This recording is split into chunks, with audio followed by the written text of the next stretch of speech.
전국에 계신 횃불회 회원 목회자 여러분, 선교사님과 또 사모님들 안녕하십니까? 횃불재단 이경석 목사입니다. 포스트 코로나 시대의 교회와 목회를 주제로 진행한 횃불회 벌써 12번째 시간이 되었습니다. 지난주에 이어 마지막 시대를 준비하는 교회라는 소주제로 만나는 두 번째 시간이기도 합니다. 요즘 들어 마지막 시대라는 말이 더 실감나는 것은 아무래도 코로나19 때문일 것입니다.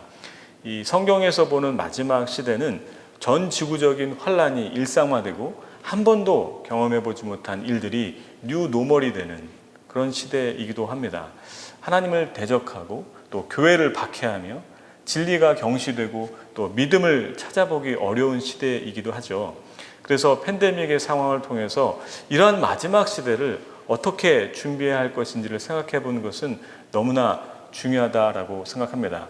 오늘 강의를 통해서 주께서 맡겨주신 사명을 죽도록 충성하며 감당해야 할 목회와 사역은 또 교회는 마지막 시대를 어떻게 준비해야 할지 생각해 보시면 좋겠습니다. 오늘 첫 번째 강의는 영락교회를 섬기고 계신 김은성 목사님께서 마지막 시대를 준비하는 목회라는 제목으로 강의해 주시겠습니다. 마지막 시대, 귀한 사명을 감당해야 할 목회자로서 어떻게 준비해야 될지 생각해 보시는 시간 되시기 바랍니다. 전국에 계신 횃불의 회원 그리고 목회자 여러분 안녕하십니까? 저는 서울 영락교회 김은성 목사입니다. 오늘 여러분들과 함께 약 50분 동안 마지막 시대 어떻게 하나님을 믿고 또 목회를 할 것인가 하는 주제를 같이 나누게 되었습니다. 원래는 얼굴과 얼굴을 대하여 보는 것이 좋은 것이죠. 고린도전서 13장에서 지금은 거울로 보는 것 같이 희미하나 그때에는 얼굴과 얼굴을 대하여 볼 것이요 라고 하셨는데, 이 코로나 상황은 우리를 얼굴과 얼굴을 대하여 보지 못하도록 만들고 있습니다. 하나님께서 고난당하는 이들을 긍휼히 여겨주셔서 우리가 다시 대면해서 예배하고 또 같이 얼싸안고 하나님을 찬송하는 날이 오도록 도와주시기를 간절히 원합니다. 저는 지난 1월 달에 중국 우한에서 이제 코로나가 퍼진다 하는 뉴스를 접하면서 다들 마찬가지이셨겠지만 별로 심각하게 생각하지 않았습니다. 오래전에 사스가 기승을 부릴 때 저는 선교하는 일 때문에 중국에 갔던 일이 있었는데 한 일주일 남짓 중국에 체류하는 동안에 사스 검사를 거의 한 70번 정도 받았습니다. 심지어는 버스를 탈 때, 기차를 타고 내릴 때도 사스 검사를 받았었고요. 사스 덕분에 승객들이 없어서 아주 편안한 여행을 했습니다. 그때도 대단히 우리를 불안하게 했지만 얼마 안 가서 사스가 또 소멸되지 않았습니까? 그 이후에도 그런 일들이 있어서 이번에도 그러하리라 생각을 했는데, 이제 요즘 들어서 생각을 해보니까 이건 그때 그 상황과는 좀 다르다 하는 느낌을 가집니다. 벌써 2월 달부터 생각을 해보면 지금 11월 오늘까지 오면은 이게 벌써 몇 달째입니까? 너무나 힘들고 이제 어려운 상황에 우리가 있다 하는 것을 알게 됩니다. 여러분, 어떤 분들은 말하기를 이것이 한 1년, 2년은 더 진행될 거라고 얘기하죠. 그래서 요즘에 우리 견디기 힘든 박탈감, 이제 그런 거를 경험하고 있어요. 다 빼앗긴 듯한 느낌이죠. 그래서 이번 강의가 이제 마지막 시대라고 하는 건데, 저는 오히려 우리가 마지막 시대를 실감할 수 있는 그런 좋은 점도 있다 하는 생각을 가져보게 됩니다. 여러분 어떻게 생각하세요? 우리 기독교 신앙이라고 하는 게 뭘까요? 예를 들어서 어떤 한 집사님이 있다고 해봅시다. 홍길동 집사님이라고 이제 해본다면 이분이 누구에겐가 질문을 받는 거죠. 홍길동 씨, 당신은 종교가 뭡니까? 그러면 이 홍길동 씨의 대답이 어떨까요? 나는 기독교인입니다. 이렇게 대답하겠죠. 그러면 그 홍길동이라는 집사님께서 자신을 기독교인이라고 소개할 때 그분이 생각하는 기독교 신앙은 도대체 뭘까요? 그분이 이야기하는 기독교 신앙은 아마 이런 걸 겁니다. 주일 아침이 되면 일찍 일어나서 부지런히 준비하고 평소에도 잘 안 입던 양복을 꺼내서 넥타이를 메고 양복을 챙겨 입고 그리고는 일찍 이제 예배당으로 가는 거겠죠.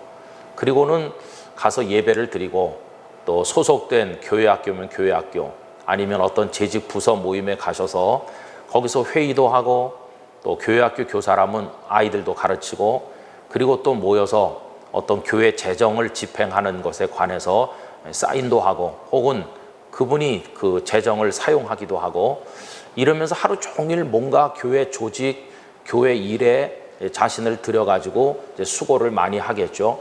이제 그리고는 아마 저녁 예배 혹은 오후 찬양 예배까지 끝나고 저녁 때 집에 오는 그런 거 이런 걸 가리켜서 아마 기독교 신앙을 가지고 신앙생활 한다 이렇게 표현할 것입니다. 이 홍길동 집사님이 그렇게 열심히 교회 생활을 하고 또 아내 되는 분도 권사님쯤 돼 있을지도 모르겠어요.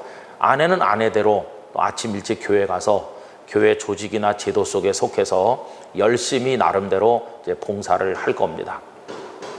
그 집 자녀들은 또 자녀들대로 이제 교회 학교 가고 뭐 중고등부에서 혹은 청년부에서 활동도 하고 이렇게 하겠죠. 그러면 그 네 식구, 다섯 식구가 살아가는 그 모습이 독실한 기독교 가정이다 이렇게 말하겠죠. 그런데 여러분 어느 날 주일 저녁이 되었을 때 그 가족들이 이제 한가운데 다 저녁 식사 후에 모인다고 해보세요. 그러면 오늘 하루 동안 그 주일을 지키고 돌아온 가족들의 마음속에 남는 게 뭐가 있을까요? 어쩌면 그 홍길동 집사님께서 막 분이 가득해서 말할지도 몰라요.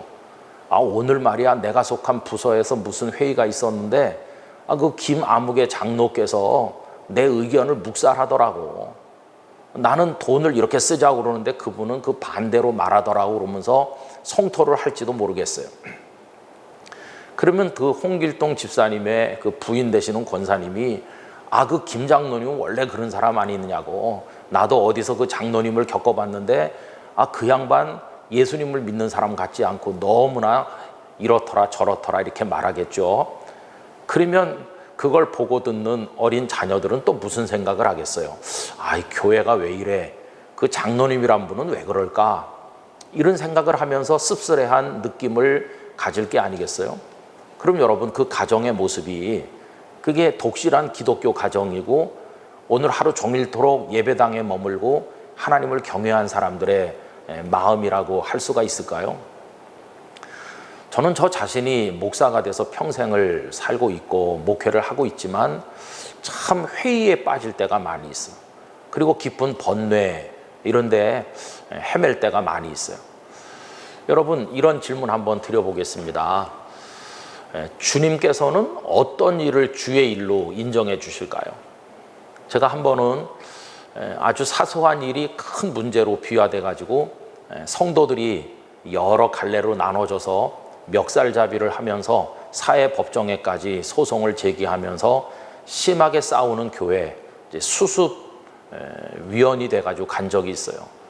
그래서 갈등이 첨예한데 양쪽 의견을 다 들어보고 싸우지 마시고 주님 안에서 하나가 되세요 이렇게 하려고 이제 오갔던 적이 있습니다. 그 기간이 한 1년 가까운 기간이죠. 한 1년 동안 많은 시간을 쏟았고 또 거기 가서 어떤 땐 저도 흥분하기도 하고 어떤 땐 눈물로 기도하기도 하고 이렇게 해서 마지막에 이제 좋은 결론에 도달하긴 했어요. 그런데 그 싸우는 교회로 출발해서 갈 때마다 마음속에 이런 질문이 드는 겁니다. 주님, 이것도 주의 일로 쳐주십니까? 나중에 내가 주님 앞에 섰을 때 그 싸우는 교회 가서 너 수고 많이 했다. 이렇게 이것도 주의 일입니까? 아니면 무슨 당회나 재직회나 이런 복잡한 교회 조직이나 제도를 운영하기 위해서 머리를 맞대고 하루 종일 난상 토론을 하는 그런 일도 주님의 일로 인정해 주시는 겁니까? 아니면 그렇게 모인 사람들끼리 어디 소풍 가고 해외여행 가고 그러기 위해서 돈을 모으고 여행사를 섭외하고 메뉴를 정하고 그런 것도 주의 일에 속하는 겁니까? 이런 질문이 들곤 해요. 우리 목사님들, 우리 횃불의 회원들 여러분 생각해 보세요. 주의 일은 어디서 어디까지가 주의 일일까요? 제가 생각해 볼 때 우리가 주님의 일이라고 생각하는 것 중에 상당 부분은 주님의 일이 아닐 것 같아요. 그건 주님이 원하시는 일이 아니고 그냥 우리가 하는 일이죠. 그냥 우리가 하는 인간적인 관심사고 인간적인 일일 뿐이지 주님께서 야, 나 너희한테 그런 일 하라고 시킨 적 없다. 아마 그렇게 말씀하실 일들이 우리가 하는 일이 100이라면 절반 이상은 주님이 원하지 않은 일을 우리가 주님의 일로 포장지만 그럴듯하게 싸서 하고 있는 게 아닐까, 이런 생각이 드는 겁니다. 기독교 신앙이 그래요. 그 홍길동 집사님의 가정의 모습이 교회 가서 하루 종일 예배를 드렸으면 하나님께 경배를 했다는 감격이 있어야 되는 거죠. 예배자의 감격. 여보, 오늘 예배 드리면서 나 참 기뻤어. 죄인이었던 우리가 감히 거룩하신 하나님을 찬송할 수 있었다니 너무나 감격스럽지 않아? 그 자체로 너무 기쁘더라고. 그리고 오늘 받은 말씀이 참 정말 내 마음에 은혜가 됐어. 그리고 많은 것을 반성하게 했고, 그래 나 이제 우리 가족들에게 이제부터 좀 다르게 해보려고 결심을 했어 라든지, 아니면 아이들도 아이들대로, 아내도 아내대로 뭐 그런 대화를 하면서 저희 가족으로 하여금 하나님을 경외하게 하신 하나님 감사드립니다. 그리고 같이 손잡고 기도하고 서로의 인생을 축복하고 이 땅에 수고하는 주의 종들, 선교지 사역자들, 하나님의 교회들, 고통받는 분들, 북한의 지하교회 다 생각하며 기도하고, 그리고 잠자리에 드는 게 그게 그리스도인의 가정 아니겠어요? 예수 그리스도로 인한 거룩한 기쁨, 평화, 감사, 그런 게 넘치는 가운데 이 밤에 바로 하늘나라로 옮겨간다 할지라도 두렵지 아니한 그런 마음으로 가족들이 각기 잠자리에 들 수 있는 그런 모습이, 그게 하나님을 믿는 가정의 모습 아니겠어요? 근데 우리는 교회 열심히 가고 하나님을 경외한다고 하지만 아까 말씀드린 대로 마음속에 이상한 앙금과 찌꺼기가 분노로 남고 해결되지 않는 오래 묵은 감정의 찌꺼기들이 엉켜가지고 우리 인격을 왜곡하고 하나님의 교회를 비뚤어지게 바라보게 만들고 그 속에서 싸우고 갈등하고. 근데 이건 기독교 신앙이 아니잖아요. 근데 우리는 그 모든 걸 다 포함해서 기독교 신앙인 것처럼 이제 착각 내지는 오해를 하고 있는 거죠. 근데 지금 코로나가 되지 않았습니까? 우스갯소리를 해보겠어요. 전에처럼 코로나가 아니어서 정상적인 상황이어서 여전도회가 열심히 모인다고 해봅시다. 그럼 여전도회 원례회를 하겠죠. 그럼 원례회 하려면 찬송가도 부르고 기도하고 성경 말씀 읽고 그리고 이제 회의를 하겠죠. 그럼 3월 달 원례회를 하면 누군가가 이런 의견을 내겠죠. 회장님, 이제 꽃피는 5월이 멀지 않았는데 어디 꽃놀이 한번 가는 게 어떻겠습니까? 우리 회원들의 친목을 위해서. 뭐그 나쁘다고 할 수는 없잖아요. 그럽시다. 그러면 뭐 그다음부터 복잡한 회의가 진행될 겁니다. 꽃이 어디가 좋대요. 그래서 의견이 여러 개 나올 것이고, 그러면 관광버스를 대절해서 갈 것인가, 뭐 어떻게 갈 것인가를 두고도 의견이 분분할 것이고, 그러면서 또 가서 점심 식사는 매식을 할 것인지 교회에서 만들어 갈 것인지를 두고 갈등할 것이고, 뭐 이런 회의를 해서 어떤 결론에 도달하겠죠. 근데 그 회의가 매끈하게 진행되는 게 아니라 갈등을 야기하는 겁니다. 나는 뭐 설악산 쪽에 가고 싶었는데 어떤 사람은 뭐 일산에 가자고 그런다. 이래가지고 화난 사람 몇 사람 집에 가고, 그리고 또 관광버스 타고 가자는 사람, 기차 타고 가자는 사람, 서로 갈등하다 기분 나쁜 사람 중간에 나가고, 이렇게 저렇게 하다 보면 마지막에 그날 실제로 꽃놀이 다녀오는 사람은 전체 회원의 5분의 1밖에 안 된다.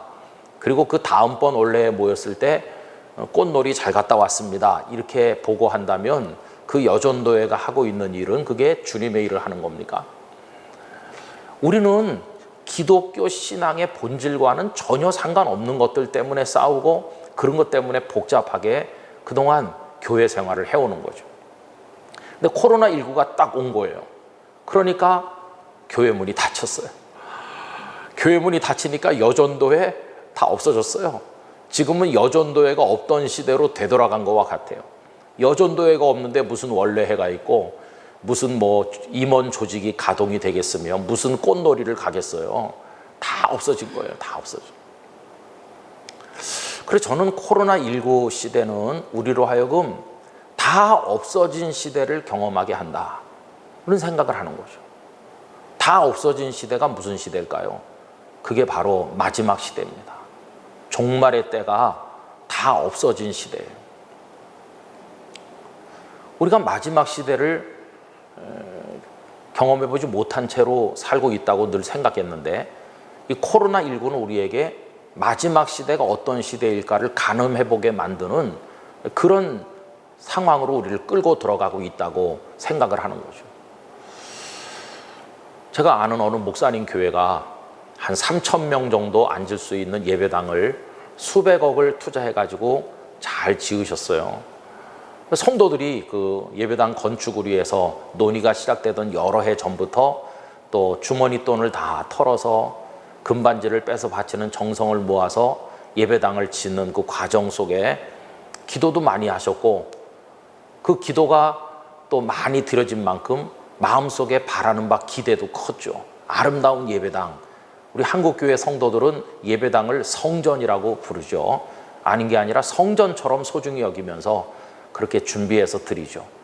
그래서 예배당을 이제 완공을 했어요. 아직 부채가 좀 있기 때문에 완전히 봉헌하지 못했지만 새 예배당에 들어와서 예배를 몇 달 드렸어요. 저도 그 예배당을 가보고 참 부럽다는 생각도 했어요. 야, 정말 잘 지은 예배당이다. 근데 코로나19가 온 거예요.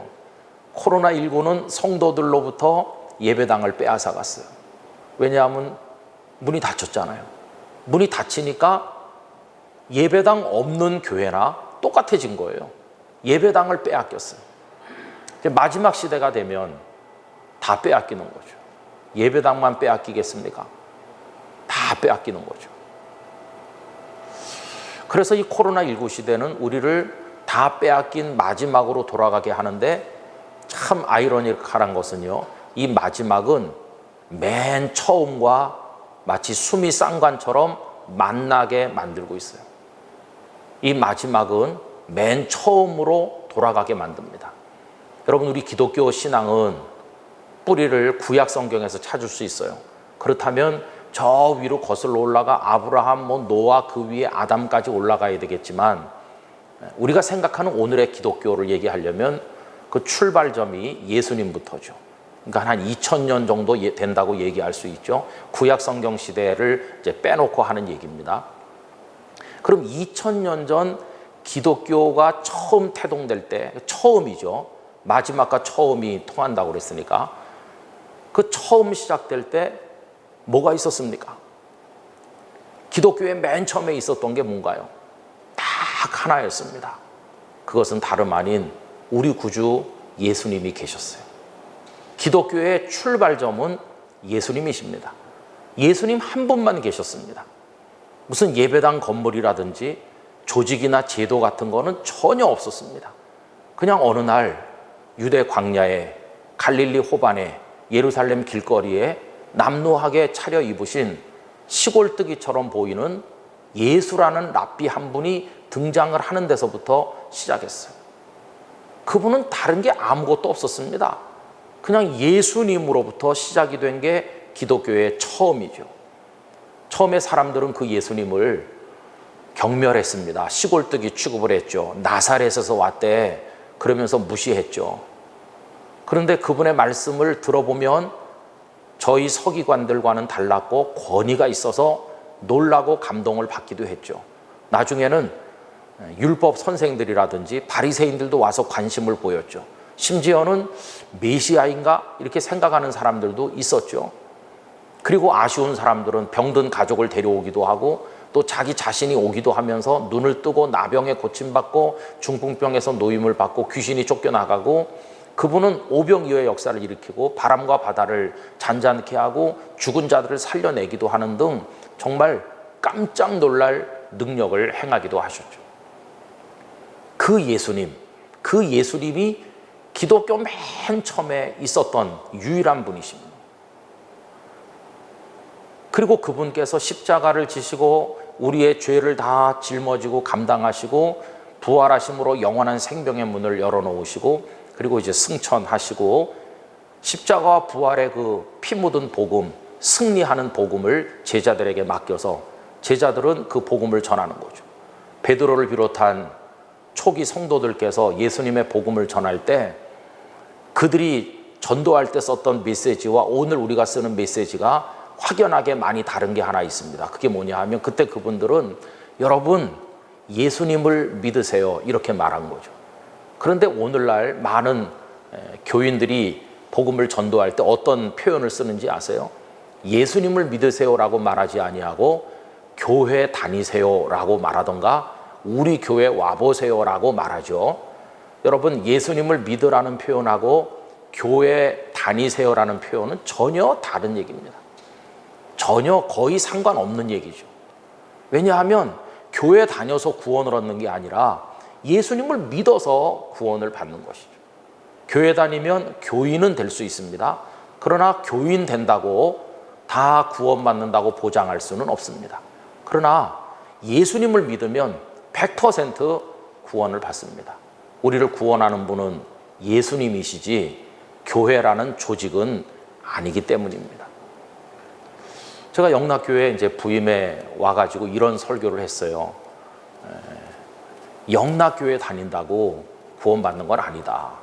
영락교회 교인으로서의 그 이상하게 왜곡된 자존심, 그거 다 오늘 쓰레기통에 버려야 됩니다. 우리를 구원하는 분은 오직 예수님 한 분뿐이십니다. 우리 예수님께 몰입하는 거지 교회 조직에 몰입돼서는 안 됩니다. 그런 설교를 했거든요. 우리 귀한 회원 여러분, 목회자 여러분, 우리는 예수님을 믿는 기독교로 돌아가야지 교회 다니라고 말하는 기독교로 가서는 안 되는 거죠. 그러니까 맨 처음은 예수님밖에 없었어요. 근데 맨 마지막하고 처음이 만난다고 아까 말씀드렸는데, 여러분 마지막 시대 기독교를 우리가 이 지구촌에서 지금 찾는다면 바로 이 휴전선 넘어 아주 가까운 곳 우리 동족들에게서 찾을 수 있죠. 북한에 지하교회 성도들이 계시다고 하잖아요. 뭐 여러 가지 의견들이 있습니다만 거기 틀림없이 성도들이 계십니다. 그럼 북한에 있는 그 성도들의 기독교하고 우리 대한민국에 있는 성도들의 기독교가 그게 같습니까? 전혀 다릅니다. 북한에 있는 성도들의 기독교는요, 아무것도 없습니다. 우리가 다 가지고 있는 걸 그분들은 아무것도 안 가지고 있어요. 우리는 예배당이 있지만 그분들은 예배당 없어요. 우린 찬송가 펴놓고 크게 부르지만 그분들은 그거 못합니다. 우리는 잘 조직되고 멋진 분이 지휘하고 연주하면서 부르는 찬양대와 찬양대에 찬양이 있지만 거긴 그런 거 없습니다. 거긴 구역 조직, 무슨 뭐 교구, 무슨 셀, 뭐 이런 거 아무것도 없습니다. 그럼 북한이라고 하는 지역에 있는 교회는 모든 걸 빼앗긴 교회라고 할 수 있는데, 그러니까 마지막 시대 교회라고 할 수 있는데, 그럼 마지막 시대 교회인 북한 지하교회에 있는 게 뭘까요? 딱 두 가지가 있는 거죠. 하나는 주님이 계시는 거예요. 그들 속에 예수님이 계셔요. 그리고 그 예수님을 자신의 구주로 믿는 성도들이 거기 어딘가에 곳곳에 숨어 있는 거죠. 맨 처음에 사도행전 교회도 딱 그랬습니다. 예수님이 계시고 그분이 남겨주고 가신 복음이 있고 그걸 믿고 전하는 그리스도인들이 있는 거죠. 여러분, 그 이후에 우리가 오늘날 기독교라고 말하는 많은 것들은 그때는 없었어요. 처음에도 없었고 그건 마지막 때도 이제 없을 것이죠. 그런데 다 아시는 것처럼 처음 교회는 그런 거였었는데 세월이 지나면서 313년이 되었을 때 콘스탄틴 대제라는 이가 밀라노 칙령을 발표합니다. 밀라노 칙령은 기독교를 공인하는 거죠. 이제는 자유롭게 믿어도 좋다고 이야기했어요. 그리고는 380년 됐을 때 테오도시우스 황제가 데살로니가 칙령이라는 걸 통해 가지고 기독교를 로마의 국교로 삼겠다고 발표를 했어요. 이건 정말 깜짝 놀랄 일이죠. 자유롭게 믿어도 좋다는 걸 훨씬 뛰어넘어서 이제 기독교가 공식 종교로 정해진 겁니다. 391년에 오면은 그걸 더 강화해 가지고 이교를 믿으면 핍박을 받는, 전에는 예수님을 믿으면 핍박을 받았는데 이제는 예수님을 안 믿고 타종교를 믿으면 핍박을 받는 완전히 역전되는 현상이 이제 벌어지게 됐어요. 여러분, 그렇게 되면서 초기 교회 모습하고 그때 이후의 교회 모습은 완전히 달라졌습니다. 여러분, 그 로마 시대 때 성도들은 예배당도 없고 아무것도 없기 때문에 잘 아시는 것처럼 그 깊은 지하 무덤이라고 알려진 카타콤에서 예배하고 거기 살고 그러지 않았어요. 그러다가 이제 기독교가 공인되면서부터는 완전히 달라졌어요. 이제는 예배당이라고 하는 게 출현하게 됐습니다. 그 콘스탄틴 대제 어머니 헬레나가 막 성녀처럼 이렇게 추앙되고 있는데, 이 헬레나는 326년에 그 베들레헴을 방문합니다. 그리고는 예수님 나신 그곳에 예배당을 지으라고 하죠. 그 331년에 1차 예배당이 거기에 지어지고, 그 다음에 파괴된 것을 나중에 유스티니안 황제가 531년에 다시 또 재건하고, 그 이후에 중세 때 와서 또 그 위에 더 재건해서 오늘에 이르러 있습니다. 거기 들어가는 문이 아주 낮아요. 1.2m 정도 높이인데, 만왕의 왕이신 그리스도께 나가려면 누구든지 엎드려 겸손하게 들어가야 된다. 그래서 예수님 그 탄생교회 헬레나가 지었다고 알려져 있고, 또 예수님께서 이제 무덤에 묻히셨던 성묘교회, 그것도 역시 헬레나가 지었다고 알려져 있어요. 여러분, 황제의 어머니가 예배당을 짓기 시작을 하고, 그러면서 황제가 예배당에 예배하러 나오기 시작을 하면서, 그 다음에 기독교회는 많은 권력자들이 드나드는 곳이 됐어요. 국교화되고 나니까 더 말할 것도 없죠. 그래서 여러분, 유럽의 도시들을 가보시면 도시 구조가 거의 똑같아요. 가장 한복판에 광장이 있고, 광장 앞에 가장 높은 십자가 첨탑을 자랑하는 거대한 바실리카 예배당 성당 건물이 딱 있죠. 그 앞에 분수가 있고, 거기가 그 도시의 중심이 되고, 그걸 중심으로 이제 사방으로 도로가 뻗어 있는 양식으로 유럽의 도시들이 이제 구조를 갖추고 있어요. 여러분, 그럼 거대한 성당 하나가 지어지려면 뭐가 필요할까요? 그 성당을 설계하는 사람도 필요하고, 또 거기 돈도 필요하고, 돈을 모금을 해야 되고, 누가 관리를 해야 되고, 건축이 진행되는 동안 관리 감독을 해야 되고, 그러니까 뭐가 필요하겠습니까? 조직이나 제도가 필요한 거죠. 그래서 교회는 그 다음부터 모여서 어떤 규모의 어떤 예배당을 누가 짓고 돈은 얼마를 투자하고 어떻게 해야 될까, 이제 그런데 모든 신경을 이제 쏟아붓게 됐어요. 그래서 여러분, 나중에 19세기 좀 오면요, 거대한 기독교가 등장했는데, 맨 처음에 사도행전 1장, 2장, 3장, 4장 그쪽에서는 전혀 없던 그런 것들을 너무 많이 가진 기독교가 등장한 거죠. 그 19세기에 와서 조금은 이제 비판받을 부분이 많은 종교 사학파라든지 뭐 그런 사람들이 등장했는데, 그 배경에는 이제 헤겔 같은 철학자가 있습니다. 헤겔은 정반합의 원리를 이용해가지고 역사가 멈춰져 있는 게 아니라 흐르는 과정인데, 그게 정반합을 반복하면서 어떤 방향으로 직진한다, 이렇게 얘기했잖아요. 근데 이걸 이제 기독교에다 적용하는 거죠. 최초의 기독교는 점 하나와 같았는데, 그 점이 1900년 동안을 지나고 나니까 거대해졌다는 거예요. 최초의 그 점은 예수님이었다는 거죠. 그런데 1900년 세월이 흐르는 동안 예수님이라고 하는 그 핵에 해당하는 그 예수님에다가 뭐가 많이 덧붙여졌다. 예를 들면 우리가 눈사람 만들 때 조그마한 걸 가지고 와서 눈 위에 굴리면 나중에는 막 이렇게 큰 눈사람이 되잖아요. 근데 그 겉에 붙은 거는 다 그저 눈이 붙어서 커진 거고, 알맹이는 맨 끝에 가운데 하나 있는 그거 아닙니까? 그러니까 그 달라붙은 눈을 다 떼내고 핵심에 있는 제일 가운데 있는 그게 핵과 같은 거고, 그게 알맹인데, 기독교도 그렇다.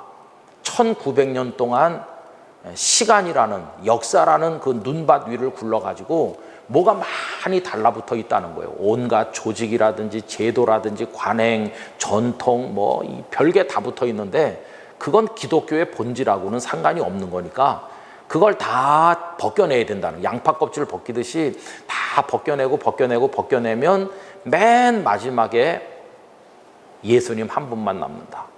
그 예수님을 찾아내서 그 예수님의 가르침을 믿는 게, 그게 기독교를 회복하는 거다, 이렇게 주장하는 사람들이 많이 있었어요.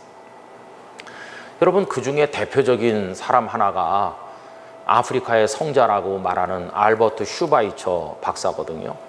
그분은 목사고 의사고 뭐 또 오르간을 잘 제작해서 만드는 기술자의 또 연주자이기도 하고, 그리고 아주 발군의 신학자이기도 했는데, 역사적 예수의 탐구라고 하는 책으로 슈바이처 박사가 유명하지 않습니까? 역사적 예수는 어떤 예수님이냐 하면은 그 시간 속에 달라붙었던 모든 걸 다 제거하고 맨 마지막에 남는 예수님인데, 갈릴리 호반을 거니시던 예수님, 숨소리가 느껴지고 눈빛이 따뜻하게 나를 지켜보고 있구나 이렇게 느낄 수 있었던, 그리고 체온을 느낄 수 있었던, 그때 거기 서 계셨던 그 예수님, 채찍을 들고 성전에 장사치들을 쫓아내기도 하시고, 그리고 손을 얹어 병든 자를 고치기도 하시고 하셨던 그 최초의 그 예수님에게로 되돌아가자, 그 예수님을 추구해서 그 예수님이 가르친 그 가르침을 실행하자, 이렇게 이제 주장하는 거죠. 그런 그 예수님이 가르치신 여러 가르침에 가장 최고봉이 뭐냐고 얘기하면 사람들마다 좀 얘기가 다르지만 사랑이라고 얘기했어요. 그 사랑. 예수님에게서 사랑의 가르침을 빼면 남는 게 없다는 식으로 사랑이 본질이라고 얘기하는 거죠. 여러분, 이렇게 주장하는 사람들의 그 논리나 주장에는 문제도 많아요. 그걸 그대로 받아들이면 아주 위험한 것도 많아요. 그러나 마지막 시대라고 하는 거는 다 빼앗기는 시대인데, 다시 말하면 우리가 원치 않지만 양파 껍질 벗겨지도 다 없어지는 거거든요. 코로나19가 오니까 예배당 문이 닫혔다. 예배당이 없어졌네. 그러니까 예배당이 아무리 훌륭한 교회 교인들도요, 코로나19 상황에서는 예배당에 못 가니까 예배당 없는 개척교회 교인과 다를 바가 없어. 똑같아요. 예배당 없긴 마찬가지예요. 다 가정에서 예배 드리니까 다 똑같아졌어요. 예배당 없는 교인이 된 거죠. 여전도의 남성교회 아무것도 없으니까, 또 교회 시설이 좋아도 프로그램이 다 올 수도 됐으니까 아무것도 없는 거예요. 아무것도 없는 마지막 시대, 우리가 할 수 있는 게 뭘까? 목사로서 저도 고민을 이제 많이 해보는데, 마지막 시대 우리가 할 수 있는 것은요, 하나밖에 없어요. 예배당이 없어도, 심지어는 성경 공부 갈 수 없고 만남도 할 수 없고 아무것도 할 수 없어도 어떤 상황에서도 우리와 함께 계시는 예수 그리스도를 경배하고 그 예수 그리스도를 의지하고 내 생활 현장, 나의 삶의 자리에서 치열하게 그분의 가르침대로 살아가는 거, 그것밖에는 마지막에 남는 게 없어요. 그거를 하고 있는 분들이 북한에 있는 우리 믿음의 형제 자매들이죠. 그분들은 예배 시간에 맞춰 예배당 가지도 않고 기독교적 모임에 가는 것도 없고 아무것도 없지만 그분들 속에 예수 그리스도가 계신 것이죠. 제가 이제 북한 선교에 이렇게 저렇게 관련되는 가운데 어느 교회라고 하면 알만한 분들이 많은, 북한에 한때 유명했던, 일제시대 때부터 초기 우리 한국 기독교 역사에 유명했던 교회, 그 교회에서 피아노를 반주하던 처녀가 해방될 무렵에 20대 초반의 나이였다고 그래요. 20대 초반의 나이. 그런데 6.25 전쟁이 터지고 그 자매는 남쪽에 오지 못하고 북한에 남아 있었다고 그래요. 그런데 여러분, 얼마나 놀라운지, 이렇게 저렇게 북한에 선교하면서 제가 들은 얘기는 그 할머니의 손녀딸이 독실한 성도인 거예요. 예배당이 없어졌고 오랫동안 신앙생활이 중단됐는데 그 할머니의 손녀딸은 어떻게 독실한 성도로 살고 있는가? 다른 게 아니라 그 할머니께서, 피아노 반주로 하던 그분께서 그 공산주의 치하, 주체세상 치하에서도 자손들에게 은밀하게 하나님밖에 없음을, 예수님밖에 구주가 없음을 가르쳐 내려온 거예요. 그 집안에서 신앙이 죽지 아니하고 다음 세대로 이어져 내려가고 있다는 증거를 그분을 통해서 들을 수가 있는 거죠. 여러분, 그럼 거기 기독교가 없는 겁니까? 오히려 아주 아름다운 기독교가 있는 거죠. 어디를 닮은 사도행전 1장, 2장, 3장, 4장에 나오는 초대교회를 닮은 그런 기독교가, 오직 예수님 한 분만 바라보며 믿고 가족들에게, 주변 사람들에게 은밀하게 복음을 전하다가 발각되면 원형 경기장에 가듯이 여긴 끌려나가서 공개 총살 당하면서 예수님을 믿고 있는 거니까 이게 서로 통하고 있는 거 아닙니까? 근데 거기 반해서 우리 대한민국 교회는 지금 어떤가? 대한민국 교회는요, 아까 서두에서도 시작했지만 본질 아닌 거에 너무 많이 몰입하고 있다. 그래서 제가 이제 아주 쉽게 말씀드리기 위해서 예배당을 얘기했지만 우리 예배당에 목숨 걸고 있습니다. 물론 예배당이 예배하는데 필요하죠. 그러나 예배당이 곧 신앙인 건 아니잖아요. 분명히 그리스도가 먼저고 예배당은 그 주님을 믿기 위해서 필요한 부가적 시설일 뿐인데 우린 예배당에 올인하면서 그 예배당을 짓기 위해서 위원회를 조직하고 헌금을 하고 그걸 관리하는 과정에 갈등하고 싸우고 재판하고 교회가 갈라지고 이러는 거예요. 그리고 거기 열심히 따라다니는 걸 주님의 일 한다고 착각하는 거죠. 그건 전혀 주님의 일도 아니고 예수님을 믿는 것도 아닌데 그 다음에 이제 그런 걸 관리하려다 보면은 무슨 조직이나 제도가 있어야 되니까 여러분 우리 교회 안에 조직과 제도가 얼마나 방대합니까? 심지어 어떤 교회는 500페이지, 1000페이지짜리 교회를 운영하기 위한 내규를 정한 책들을 펴내는 교회도 있어요. 언제 그거 수백 페이지짜리 책을 보면서 거기 맞게 교회를 운영하겠어요? 우린 다 그런 감옥 안에 스스로 갇혀 있어요. 그러니까 그 규약을 지켜야 되고 회의가 밤 12시를 넘어도 계속되는 거고 그런 인간적 싸움이 계속되면서 잃어버린 건 뭔가? 예수님을 잃어버리는 거예요. 예수님 없는 교회, 예수님을 믿는 기쁨이 상실된 왜곡된 기독교, 그런 것들이 마치 괴물같이 공룡같이 우리 앞에 떡 있고 우린 그 속에 소속이 된 어떤 나사못 하나처럼 그 속에서 돌아가고 있는 거예요. 저도 영락교회 목사로 목회를 하면서 늘 경험하는 딜레마는 이겁니다. 제가 이제 그 성도님들에게 이런 얘기를 했어요. 나는 영락교회 목사가 되려고 여기 온 게 아니고 그냥 목사로 여기 왔다, 이렇게 말했어요. 그 영락교회라고 하는 75년 동안 유지된 어떤 조직이 있잖아요. 그 조직에 내가 멤버가 되기 위해서 온 게 아니고 나는 그냥 목사로 온 거다. 목사이기 때문에 어디 있든지 하는 일이 똑같다.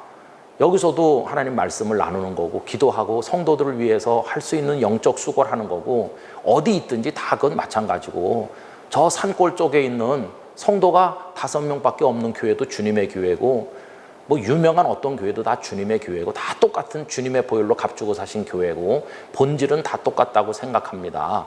이런 말씀을 이제 드렸거든요. 근데 이제 자칫 잘못하면 그 딜레마라는 게 그거죠.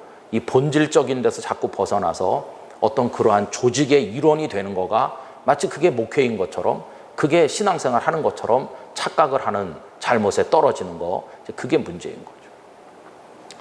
저는 우리가 코로나19로 인해서 마지막 시대를 경험할 수 있고 그 마지막 시대는 모든 걸 다 빼앗기고 아무것도 없는 시대인데 그건 곧 최초의 교회가 경험했던 그거와 통하는 것이고 우리가 입만 열면 초대교회로 돌아가자 말했는데 예배당도 제대로 못 가는 오늘 이 시대야말로 초대교회를 경험하고 있는 거죠. 요즘에 어디 가서 나 예수님 믿는 기독교인인데요 그러면은 다 사람들이 눈총을 줄 겁니다.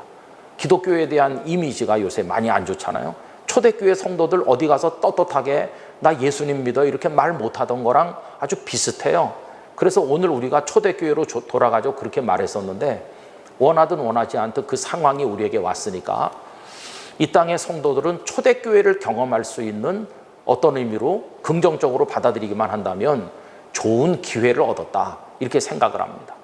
저는 코로나19 시대를 우리가 잘 통과하기만 하면 우리에게 무거운 짐이 되었던 군더더기 예수님을 믿는 본질과는 상관없었던 그 껍데기 무거운 짐들을 다 벗어 던질 수 있고 양파 껍질을 벗기고 오직 예수님, 오직 우리 아버지 하나님만 붙들 수 있는 신앙을 단순화하면서도 아주 정결하게 만들어갈 수 있는 절호의 찬스를 우리는 맞이한 거다. 오히려 이렇게 생각을 하는 거죠. 그래서 코로나19 시대를 저는 이 땅의 사역자들과 성도들이 고통으로 받아들이지 말고 하나님께서 주신 축복의 시간으로 받아들였으면 하는 마음이 간절한 것입니다. 틀림없이 그렇게 될 거라고 믿습니다. 그런 의미에서 저는 이제 사무엘상 1장에 있는 그 한나와 사무엘의 이야기를 잠깐 해보려고 하는데요. 여러분 거기 그 사무엘이 태어나던 시대는 사사시대 아닙니까? 사사시대의 특징은 사사기에 이미 몇 군데 나와 있어요. 그때는 이스라엘의 왕이 없으므로 사람들이 각자 자기 소견에 좋은 대로 행하였다. 그러니까 질서도 없고 그냥 각자 자기 좋은 대로 하던 그런 무질서의 시대였고, 또 사무엘상 3장 1절에 보면 그 시대는 하나님의 말씀이 희귀하여 이상이 흔히 보이지 않던 영적으로 캄캄한 어둠의 시대와 같은 시대였다. 거기다가 종교가 타락했음을 보여주는 상징적인 것은 그 실로의 성막의 최고 지도자인 엘리 대제사장이 얼마나 영적으로 눈이 어둡고 부패했는지, 그리고 그의 두 아들 홈니와 비느하스 얼마나 타락했습니까? 그들이 하나님의 제사를 존중하지 않았어요. 멸시했어요. 사람들이 제물을 가져오면 그들은 그 제물을 좋은 것을 먼저 가져갔을 뿐만 아니라 하나님의 회막에서 수종드는 여인들을 범하는 있을 수 없는 죄를 그 두 아들이 저질렀습니다. 그러니까 종교도 부패했고 영적으로도 어둠의 시대고 사람들이 다 각자 자기 원하는 대로 하던 무질서의 시대, 그런 혼란기죠. 희망이 없는 시대죠. 오늘 우리 시대가 그런 시대 같아요. 희망이 없는 시대가 아닌가 이런 생각이 들어요. 그런데 그 사무엘상 1장, 2장, 3장을 통해서 하나님께서 보여주신 건 뭐냐 하면 캄캄한 것처럼 보이지만 그렇지 않다. 자세히 보면 어딘가 하늘로부터 이 어둠의 땅을 향해서 한 가닥 은총의 빛이 비추어지고 있다. 그 빛이 머무는 곳에 내가 있어야 된다. 그걸 우리에게 보여주고 있다고 생각합니다. 그렇게 어둠의 시대인데 어느 날 실로의 성막에 한나라는 여성이 등장하는 거죠. 여러분, 은총의 사람은요, 뜻밖의 사람인 경우가 많아요. 의외의 사람이죠. 우리가 상식적으로 생각해 보면 그 당시 이스라엘 백성 전체 중에서 하나님의 은총을 가장 많이 받아야 될 사람이 누구겠어요? 그 대제사장 엘리와 그 가족들일 것 같은데 그렇지 않아요. 하나님의 눈은 전혀 의외의 인물을 찾고 계신데, 라마다임 소빔이라는 시골 구석에 살고 있는 엘가나라는 사람의 아내인 한나라는 그냥 너무도 평범한 한 여인, 그 여인을 하나님은 주목하시는 거예요. 한나가 실로의 성막에 와서 기도합니다.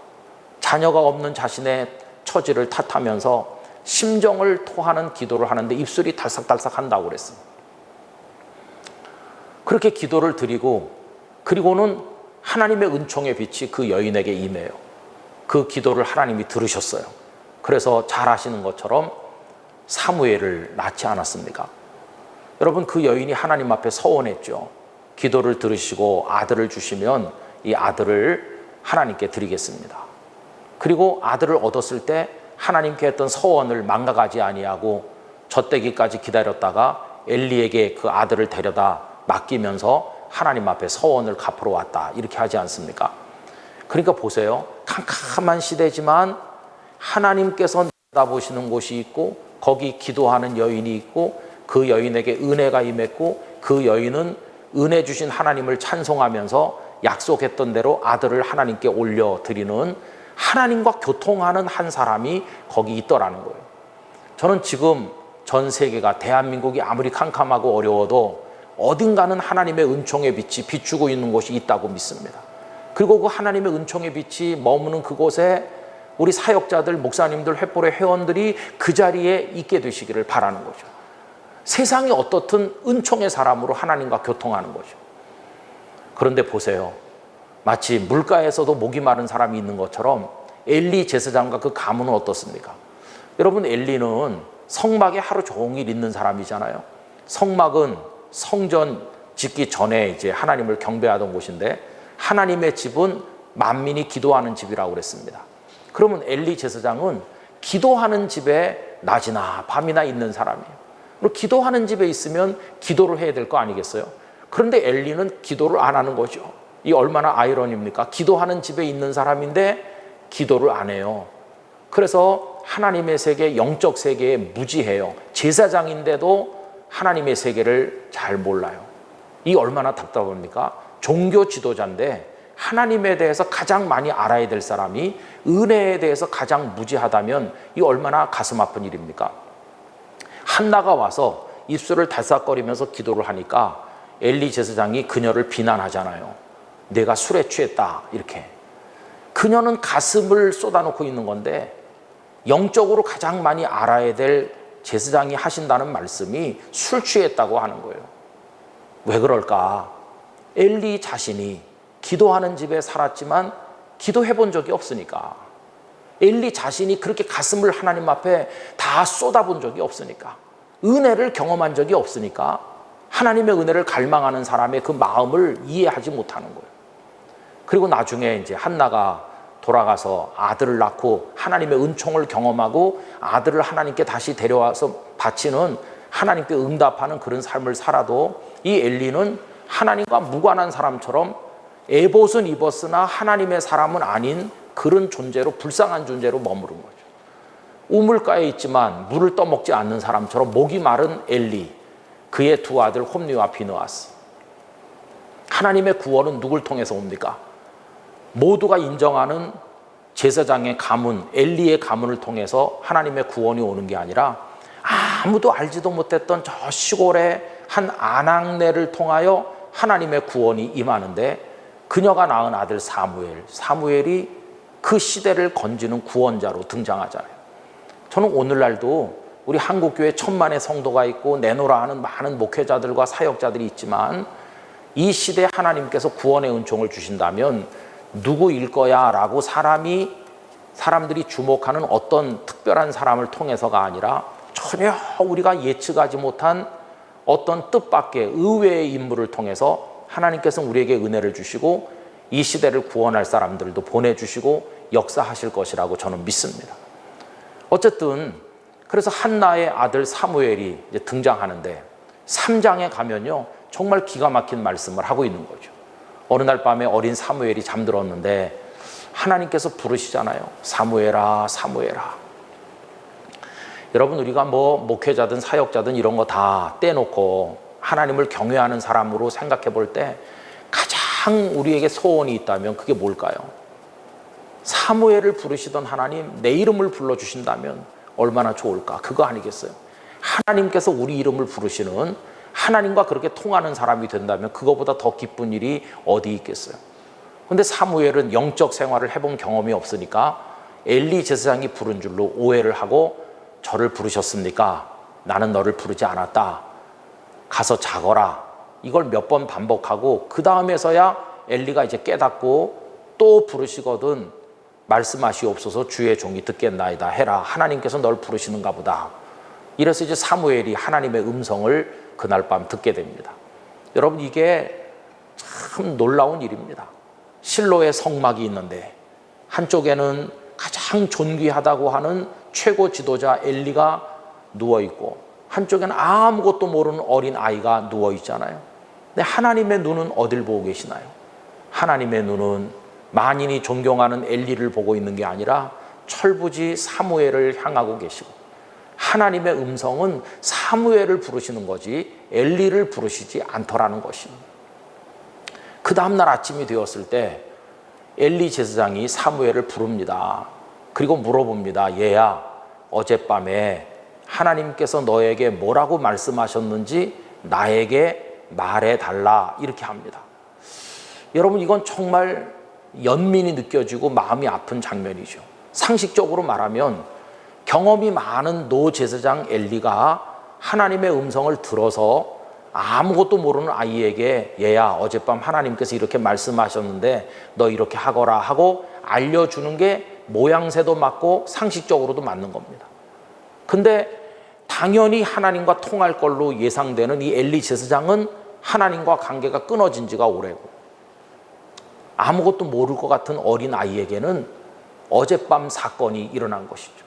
하나님의 눈이 그를 바라보셨고 하나님의 음성이 그에게 들린 것이죠. 그래서 연세 많은 어른이 아이에게 배워야 되고 전문가가 비전문가에게 배워야 되는 역전 현상이 일어났는데, 세상에서는 잘 안 일어나는 이런 일들이 영적 세계에 들어가면 많이 일어나는 것이죠. 결국 이 제사장은 날이 갈수록 쇠퇴하다가 그의 두 아들은 블레셋과의 전쟁에서 언약궤 메고 나갔다 죽었고, 언약궤까지 빼앗겼습니다 하는 말이 전해졌을 때 엘리는 충격받고 굴러떨어져 목이 부러져 죽었고, 또 이미 하나님께서 말씀하신 대로 그의 집안에 남자가 다 죽을 거라고 대가 끊어져서 제사장의 가문이 거기서 끝나지 않았습니까? 그리고 사무엘이 새로운 하나님 세우신 일꾼으로 등장을 하면서 미스바에 이스라엘 백성들을 소집을 하고 회개 집회를 열고 블레셋과 전쟁을 해서 그들을 물리치고 이스라엘을 구원하고 사울을 왕으로 세워 명실상부한 이스라엘 나라를 건국하는 그 역할을 사무엘이 감당한 것을 우리가 알고 있지 않습니까? 그러니까 전혀 뜻밖의 존재인 한나를 통해서 하나님께서는 그 캄캄한 시대에도 한 줄기 빛을 비추고 계셨던 것을 볼 수 있어요. 저는 오늘 이 마지막 시대 같은 코로나19 시대에 우리의 신앙은 어떠해야 될까 생각을 해보면 더 이상 조직을 만들고 제도를 만들고 거기 함몰돼 가지고 그런 거 가지고 옳고 그러니 싸우는데 에너지를 소비할 것이 아니라 은총의 빛을 받는 사람 되는데 역점을 둬야 되고 하나님의 음성을 듣는 사람 되길 원하는 사명을, 그런 간절한 소원을 가져야 되고 그 받은 은혜로 주님을 찬송하고 주님을 높이는 그런 아주 축소되어 보이지만 가장 능력 있는 신앙의 모습으로 되돌아가야 된다고 생각합니다. 사도행전의 교회가 아주 단순했어요. 예수님이 그리스도이시다, 이걸 전했어요. 그리고 전하는 자가 있었고 들어서 믿는 자가 있었고 그리고 그들이 모였고 기도했고 그냥 그 전부에 어려운 사람 도와주고 거기 뭐 복잡한 무슨 그런 것들이 없었어요. 그러나 그 교회는 능력이 있었어요. 오늘 우리 한국 교회는 쓸데없는 일에 너무 많은 에너지를 소비하고 있습니다. 저는 우리 횃불의 회원들과 목사님들께서 한번 하나님 앞에 조용히 무릎 꿇고 앉아 보셨으면 좋겠어요. 하나님, 내 삶에서 하나님이 전혀 원하지 않는 거 버릴 수 있게 해주세요. 그리고 하나님께서 원하지 않는 건 아니지만 별로 중요하게 여기지 않는 것도 다 버리게 해주세요. 그리고 하나님께서 정말 너는 이걸 꼭 해야 된다고 하시는 본질적인 것만 저의 인생에 남기게 해주세요. 그래서 그걸 가지고 성령님의 이끄심 가운데 충성할 수 있는 새로운 사역으로 나의 인생의 모습과 사역의 모습이 재정비되게 해주세요. 이런 기도를 하나님 앞에 드리실 수 있기를 바라는 것입니다. 여러분, 너무 많이 이렇게 몰려다니면서 어울릴 필요도 없고요. 너무 복잡한 많은 모임에 여러분들의 이름을 올리려고 신경 쓸 필요도 없으시고요. 현대판 엘리가 되면 안 되는 것입니다. 아무리 유명해도, 아무리 뭐 대단한 사역자인 것처럼 사람들이 칭찬해도 그거 다 소용없는 것입니다. 주님께서 사무엘아 하고 부르시듯이 주님이 부르고 싶은 사람이 되는 게 중요한 것이고 그 속에 때묻지 않는 예수님의 복음의 능력이 역사하는 성도가 되는 게 중요한 것이고 그걸 전하는 목회자가 되는 게 중요한 거죠.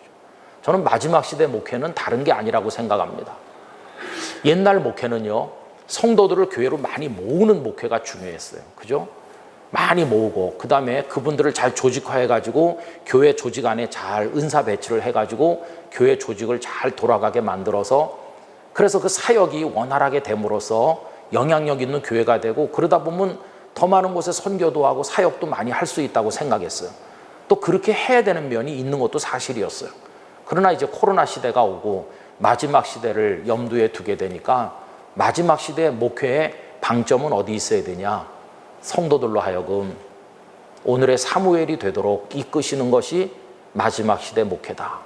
성도들로 하여금 주님을 그리스도로 제대로 믿도록 만들고 성도들이 예배당에 못 오더라도 가정에서든지 직장에서든지 어디서든지 주님을 경외하는 사람이 되게 만들어주고 그리고 주님이 가르치신 대로 살아가도록 몸부림치는 영적 싸움을 싸우도록 하고 그들이 자기들이 있는 곳에서 엎드려 기도하게 만들어주고 그래서 그런 능력을 가진 그리스도인으로 키워주는 게 오늘 마지막 시대의 목회의 본질이라고 생각을 합니다. 저도 늘 하나님 앞에 너무 안타까워요. 이분들이 교회도 못 오는 상황에서 신앙생활 하고 있는 거 맞나? 여러분 예컨대 어느 교회 교인이 1000명이었다고 쳐보세요. 그럼 주일날 이제 뭐 한 20%, 30%, 50% 이렇게 왔잖아요. 그나마 지금 또 문이 닫혔잖아요. 그런 거 1000명의 교인들이 지금도 지난 1월 달 코로나가 퍼지기 직전과 똑같이 지금도 독실하게 주님을 경외하고 예수님을 믿고 있다고 여러분 장담할 수 있습니까? 한 1년, 2년 지나서 코로나가 완전히 종식된 다음에 뚜껑 열어보면 1000명이 그대로 있을까요? 저는 그게 정말 두렵습니다. 그럼 그동안에 아내 때문에 억지로 왔다 갔다 하고 뭐 이런 저런 것 때문에 왔다 갔다 하던 분들은 다 떨어져 나가고 우린 지금 다 잃어버리고 있는 게 아닌가. 그 정말 지금 어려운 싸움은 그분들이 어디 있든지 예배당에 모여오지 못해도 어디 있든지 마치 북한 같은 상황이라고 해도 거기서 믿음을 지켜야 되는 것처럼 그분들이 거기서 기도하고 거기서 예수님을 구주로 믿고 그렇게 하도록 우리가 도움을 드려야 되는데 뭘 할 수 있을까? 그래서 저는 너무 안타까워서 지난 3월 6일부터 5분에서 한 7분, 8분짜리 영상을 매일 새벽 이제 우리 교회 홈페이지를 통해서 올리고 있습니다. 맨 처음에는 119일 하면 끝날 줄 알았는데 안 끝나서 이제 연말 12월 31일까지 매일 한 편씩 올리는 게 쉽진 않더라고요. 하여튼 매일 한 편씩 어떻게든지 성도들이 말씀 가운데 서도록 도움을 좀 드리고 싶어서 그렇게 이제 몸부림을 치는 거죠. 우리 사역자 여러분, 또 횃불의 회원 여러분, 이 마지막 시대 목회는 더 이상 복잡하지 않습니다. 다 없어진 상황인데 예수님 한 분 확인하면 되는 거고, 그분을 구주로 믿는 우리 믿음 이거 확인하면 되는 거고, 그 믿음에 따라 살려는 영적 싸움 그거 있으면 되는 거고, 그리고 그걸 남에게 전하는 복음의 전도 그거 있으면 훌륭한 기독교 신앙이 되는 것입니다. 많은 걸 빼앗긴다고 너무 허탈해하지 마시고 다 빼앗겨도 이 본질을 빼앗기지 않으면 그걸로 충분하다. 지금 이런 혼란한 시대에도 주님의 음성을 듣는 오늘의 사무엘이 되기만 하면 되는 거다. 오늘의 한나가 되면 되는 거다. 그런 생각을 하시면서 오히려 마음 편하게 그러나 더 간절하게 주님의 은총을 사모하는 그런 목회를 해나가시게 되기를 바랍니다. 여러분, 맨 끝에 제가 책 하나를 소개해 드리려고 하는데 알렌 크라이머 박사의 초대교회의 길을 묻다, 그런 책이 있어요. 이 초대교회의 길을 묻다는 초대교회에 대한 관심을 가지도록 우리 마음을 이렇게 되돌려 놓고 있습니다. 그거 보면은 우리의 삶이 좀 단순해지고 우리의 목회가 좀 단순해져야 되겠다는 반성을 가지도록 만들어요. 우리 사역자들이 계신 곳 어디서든지 더 치열하게 주님 앞에 영적 싸움을 싸워 나가시길 바랍니다. 저도 코로나19 상황에 따라서 뭐 정부에서 이런저런 지침이 자꾸 바뀌고 또 사회에서 우리를 공격을 하고 뭐 차별금지법 문제라든지 지금 또 계류되어 있지만 우리가 잘 모르고 있는 사학법 개정 문제 등등 여러 가지 참 우리 마음을 힘들게 하는 것들 많은데, 그래도 맨 마지막에 제 마음속에 남는 거 하나 있어요. 주님, 모든 게 우리에게서 사라지는 것 같아도 주님은 영원히 우리 곁에 계시고 어제나 오늘이나 영원토록 동일하시다는 주님의 그 말씀대로 주님 한 분만 계시면 괜찮습니다. 주님을 빼앗아 갈 자는 없으니까 주님만 계시다면, 그 주님을 구주로 믿는 우리 믿음만 있다면 그걸로 충분합니다. 주님 우리 곁에 계셔 주셔서 정말 감사합니다. 그런 마음을 가지면 마음이 편안해지고 위로가 되곤 해요. 우리 횃불의 회원들과 목사님들 여러분들도 다 그런 마음으로 이 마지막 때 같은 오늘의 시대를 이겨나가시고 주님 주신 사역을 잘 감당하시게 되기를 간절히 기원합니다. 오늘 두 번째 강의를 해주실 분은 삼일교회를 섬기고 계신 송태근 목사님이십니다. 마지막 시대를 준비하는 교회라는 제목으로 강의해 주시겠습니다. 암울하지만 소망을 붙잡아야 할 교회는 어떻게 준비되어야 할지 지혜를 얻는 시간 되시기 바랍니다. 전국의 횃불의 목회자 여러분 반갑습니다. 안녕하십니까? 저는 삼일교회를 섬기고 있는 송태근 목사입니다. 이렇게 얼굴로 뵙고 인사를 드려야 되는데 상황이니만큼 이렇게 온라인으로 먼저 여러분들에게 인사를 드립니다. 오늘 여러분들과 나눌 전체 주제는 향후 이 코로나 시대를 정점으로 교회는 어떻게 될 것인가에 대한 고민을 좀 함께 나누고자 하는 차원에서 부족한 종이 무엇을 말하는 자리이기보다는 여러분들과 그 고민을 함께하는 목회자로서 저는 이런 고민을 좀 가지고 이런 방향을 고민하고 있습니다라는 정도로 의견을 좀 나눌까 합니다. 여러분, 2020년은 우리 모두에게 잊을 수 없는 그런 한 해가 되겠습니다. 이제 이 한 해도 서서히 저물어 가는데 지난 2월 달부터 시작된, 그때는 이 코로나가 우한 질병이었죠. 우한 전염병. 그 중국 우한에서 발병되었다 해서 그렇게 불리워졌었는데, 중국 당국의 강력한 반발로 그 후에는 정식 WHO에서 코로나19로 명칭이 바뀌었었습니다. 오늘 여러분들과 나눌 소주제는 이렇습니다. 우리 한국 교회가 초유의 사태를 금년에 맞으면서 모두가 이제 위기다. 어떻습니까? 여러분들도 정말 그렇게 생각하십니까? 이게 좀 저는 다른 생각을 갖고 있어요. 2000년 기독교 역사에 교회가 위기가 아니었던 적이 있었나요? 근현대사의 1, 2차 세계대전을 겪으면서 또 세계 교회는 그때마다 부흥의 기회를 하나님이 주셨고 또 인류가 겸허히 하나님 앞에 돌아올 수 있는 계기가 되었던 것을 우리는 역사를 통해 절대 잊어서는 안 됩니다. 어쩌면 이 코로나19라는 초유의 사태는 한국교회만이 유독 겪고 있는 고통의 문제도 아니고 전 세계가 함께 고통하고 있는, 지금도 아직 진행되고 있는 문제입니다. 근데 왜 이게 위기가 아닐까? 저는 위기가 아니라고 봅니다.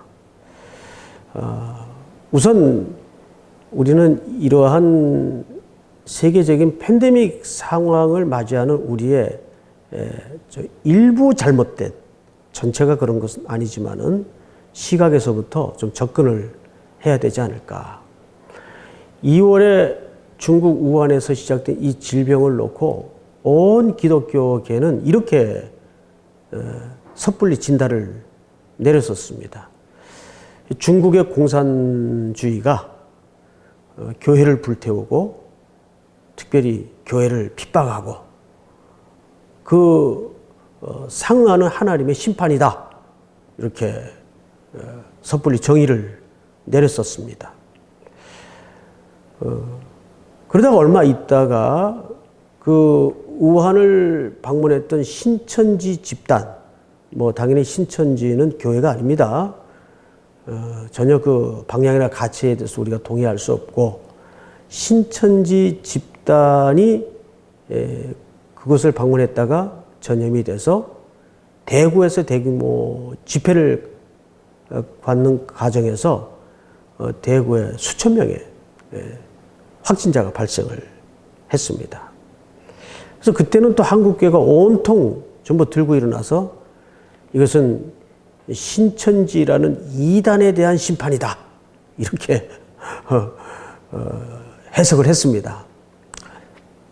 뭐 여러분들 가운데도 그런 소리를 많이 들었었죠. 그러다가 5월에 넘어가면서 또 이태원을 중심으로 모 클럽에서 또 확진자가 나오면서 동성애자들에 대한 하나님의 준엄한 심판이다. 저는 동성애에 대해서 본질적으로 반대합니다. 그러나 한국교회는 또 그때 그렇게 섣불리 진단을 했었습니다. 그러다가 또 얼마 있다가 그 이태원 발병으로부터 시작된 이 전염병이 보수적인 교단의 크고 작은 교회로부터 확산되기 시작했습니다. 그러면 그 같은 논리와 잣대로 들이댄다면 그것도 우리 한국교회에 대한 하나님의 심판이라고 여러분 얘기할 수 있습니까? 그럴 수 없죠.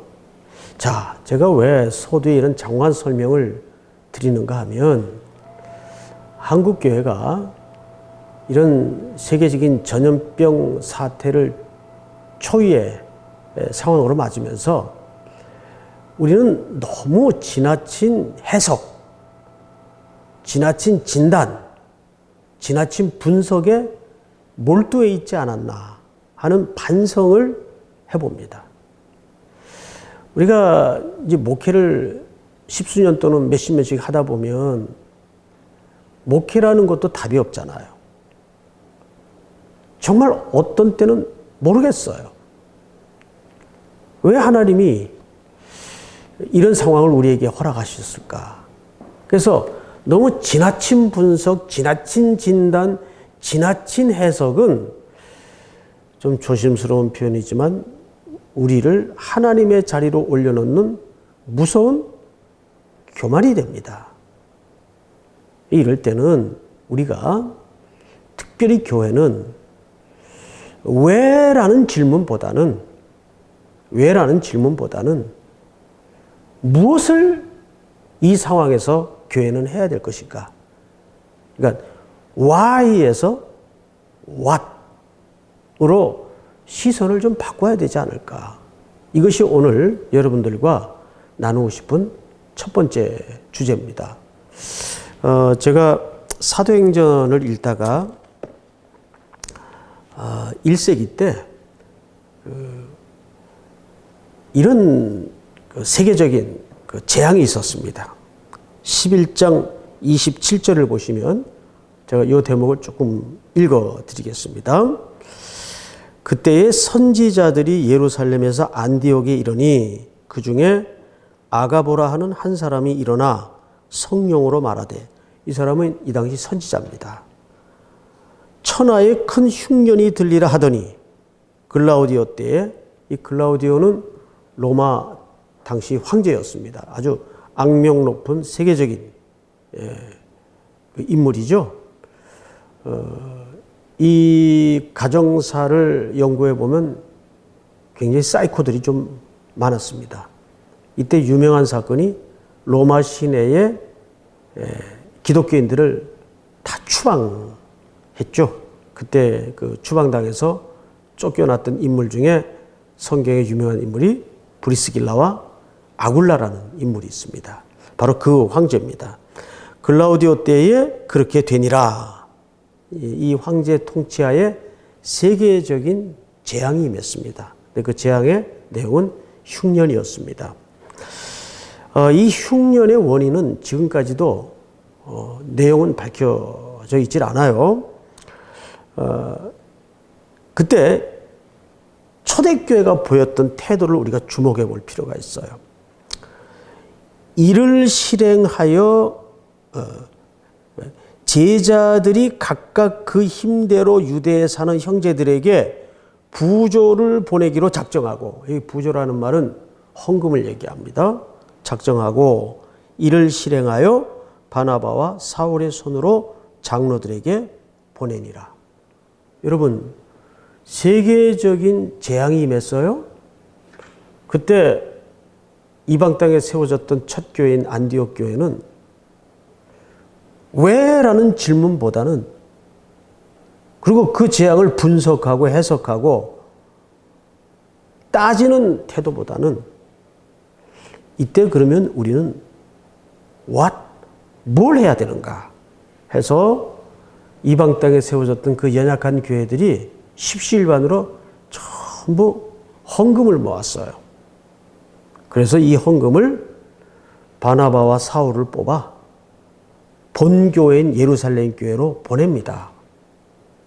자, 여기서 우리는 이 세계적인 재앙을 맞이하고 있는 교회가 첫째 해야 될 원리를 발견합니다. 첫째 타이틀이 뭐냐면 what. 그러니까 why에서 what으로 우리의 태도는 바뀌어야 됩니다. 그리고 나머지 모든 재앙에 관한, 재난에 관한 그 원인과 분석은 어떤 의미에서는 우리의 몫이 아닐 수도 있어요. 우리 영역 밖의 문제일 수도 있어요. 그렇다고 해서 여기 서 있는 송 목사가 신천지를 옹호하거나 동성애자들을 옹호할 마음이 추호도 없습니다. 그러나 이것을 그렇게 단선적인 시각으로 누구를 심판하기 위해서다, 누구를 향한 재앙이다, 이런 배타적인 시선보다는 이때 교회는 무엇을 해야 될 것인가. 제가 왜 이런 근본적인 말씀을 드리는가 하면 욥기에 보면 이런 말씀이 있어요. 제가 성경 한 구절을 좀 읽어드리겠습니다. 여러분들도 그 강의를 들으시면서 성경을 직접 찾아도 좋을 것 같아요. 물론 이제 자막의 밑에 처리가 되지만 욥기 2장에 보면 그의 아내가 그에게 이르되 당신이 그래도 자기의 온전함을 굳게 지키느냐 하나님을 욕하고 죽으라. 이 욥의 아내가 한 얘기입니다. 여러분 잘 아시지만 욥은 당시 동방에 어떤 자로 소개됩니까? 온전하고 경건하고 성품과 인격과 또 신앙면에서 흠이 없는 자였어요. 하나님이 아주 자랑스러워했던 인물이었어요. 근데 어느 날 사단이 하나님 앞에 서죠. 얘 너 어디 돌아다니다 왔니? 여기저기 쏘다니다 왔습니다. 너 혹시 동방의 내 종 욥 봤니? 아, 봤죠. 어떻든. 아, 대단합니다. 대화가 여기서 끝났으면 좋았을 뻔했는데 사단이 하나님 앞에 도발을 하죠. 이렇게 도발을 합니다. 하나님, 그 정도 복을 주고 그 정도 누리고 사는데 하나님 옳게 섬기지 못할 사람이 어디 있겠습니까? 다 그래도 섬길만 할 만큼 복을 주시니까 섬기는 거죠. 이때 하나님께서 느낌상으로는 살짝 말리는 기분이에요. 그래? 그럼 좋다. 내가 창조주고 주권자 아니냐? 내가 허락할 테니까 너 내려가서 욥의 생명은 손대지 말고 한번 건드려 봐라. 해서 아들, 딸, 10남매를 평생 정직하게 부지런히 열심히 모았던 재산을 한 방에 다 날아가게 해요. 그런데도 욥이 어떤 고백을 남기죠? 주시는 이도 여호와시오. 걷어가시는 이도 여호와시오. 눈썹 하나 흔들리지 않고 끄떡을 안 해요. 사탄이 놀랬겠죠. 다시 하나님 앞에 섰어요. 어떻든 대단합니다. 거봐 내가 뭐라 그랬어. 근데 사탄이 여기서 쉽게 물러가나요? 하나님, 이왕 이렇게 된 거 한 번만 더 해보면 안 됩니까? 뭐가 남았다고 더 하냐? 사탄이 얼마나 끈질겨요. 그래도 아직 건강하잖아요. 이때 하나님이 조금 더 말리는 느낌이에요. 알았어. 그러면 이번에 마지막이다. 너 내려가서 생명은 유일한 것이니 손대지 말고 건강을 쳐봐라. 내 종 욥이 흔들리나. 정수리부터 발끝까지 무시무시한 악창이 나게 해요. 얼마나 힘들었으면 기왓장을 질그릇 조각을 깨트려 가지고 온몸을 벅벅 긁죠. 그때 욥의 아내가 한 저주에 가까운 말씀이 방금 읽어드렸던 그의 아내가 그에게 이르되 당신이 그래도 자기의 온전함을 굳게 지키느냐 하나님을 욕하고 죽으라. 그래서 제가 이 원문을 좀 봤어요. 그랬더니 앞불사 이 원문에는 욕이라는 단어 자체가 없어요. 뭐라고 되어 있는가 하면 이 욕이라는 단어가 사실은 심하게 의역이 된 겁니다. 바라크라고 되어 있어요. 여러분 다 목회자분들이시니까 히브리어 아시죠? 바라크가 뭡니까? 경배하다, 축복하다, 경외하다 그 뜻이에요. 송축하다. 근데 그걸 어떻게 욕이라고 번역을 오역에 가까운 의역을 해놨는지 모르겠어요. 그런데 틀린 번역은 아니에요. 이런 뜻입니다. 여러분 생각을 해보세요. 하루아침에 전 재산 다 날아가 가정적으로 무시무시한 재난이 임한 거예요. 또 생떼 같은 남편마저 온몸이 무너져 가고 있어요. 그런데도 이 남편이라는 작자는 뭐라 그러고 앉아있죠? 지금 제 위에 앉아서 주시는 이도 여호와시오, 걷어가시는 이도 여호와시오. 그러면 여러분 생각에 여러분들이 정말 남편을 목숨처럼 사랑하는 진정한 아내라면 아멘, 할렐루야 그러겠어요? 화가 나니까 아내가 사랑하는 남편마저 지금 무너져 가고 있는데 남편이라는 사람은 주시는 이도 여호와시오 이러고 앉아있으니까 여러분 같으면 열불이 나요, 안 나요? 열불 나죠. 열불 나죠. 그러니까 욥의 아내가 한 말이 그래 당신 시큰 하나님 경배하다가 죽어. 그걸 여기다 욕이라고 번역을 해놨어요. 욕이란 단어 자체는 없어요. 그 뜻입니다. 이해가 되죠, 여러분? 자, 그런데 여기까지도 욥이 무너지지 않았어요.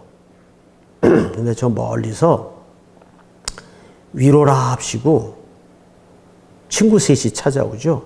그 중에 대표격인 엘리바스라는 친구가 욥기 4장에서 이런 얘기를 합니다. 생각하여 보라. 욥한테 하는 얘기예요. 생각하여 보라. 죄 없이 망한 자가 누구인가? 정직한 자의 끊어짐이 어디 있는가? 내가 보건대 악을 밭갈고 독을 뿌리는 자는 그대로 거두나니.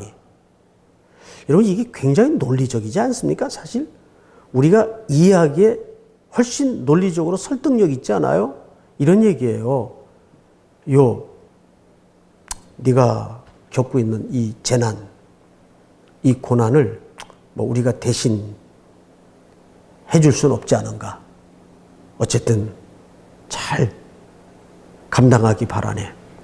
그런데 말이지, 자네 신앙인이니까 경건한 친구니까 알지.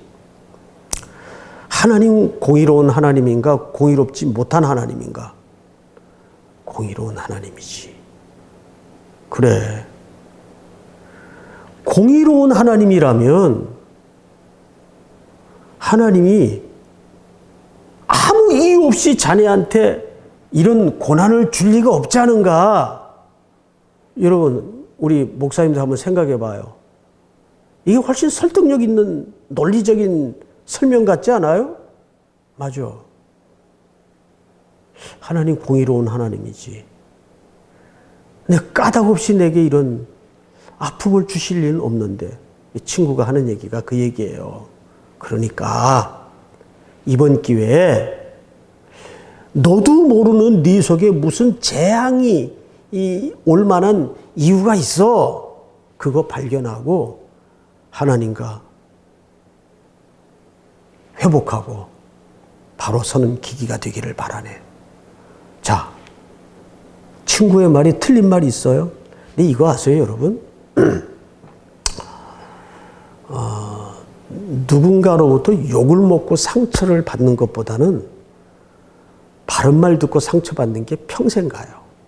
그러니까 욕 한 번 먹고 상처받는 건 에이 그러거나 말거나 그러고 한 번 욕 먹고 가슴 아파하고 치워버리면 돼요.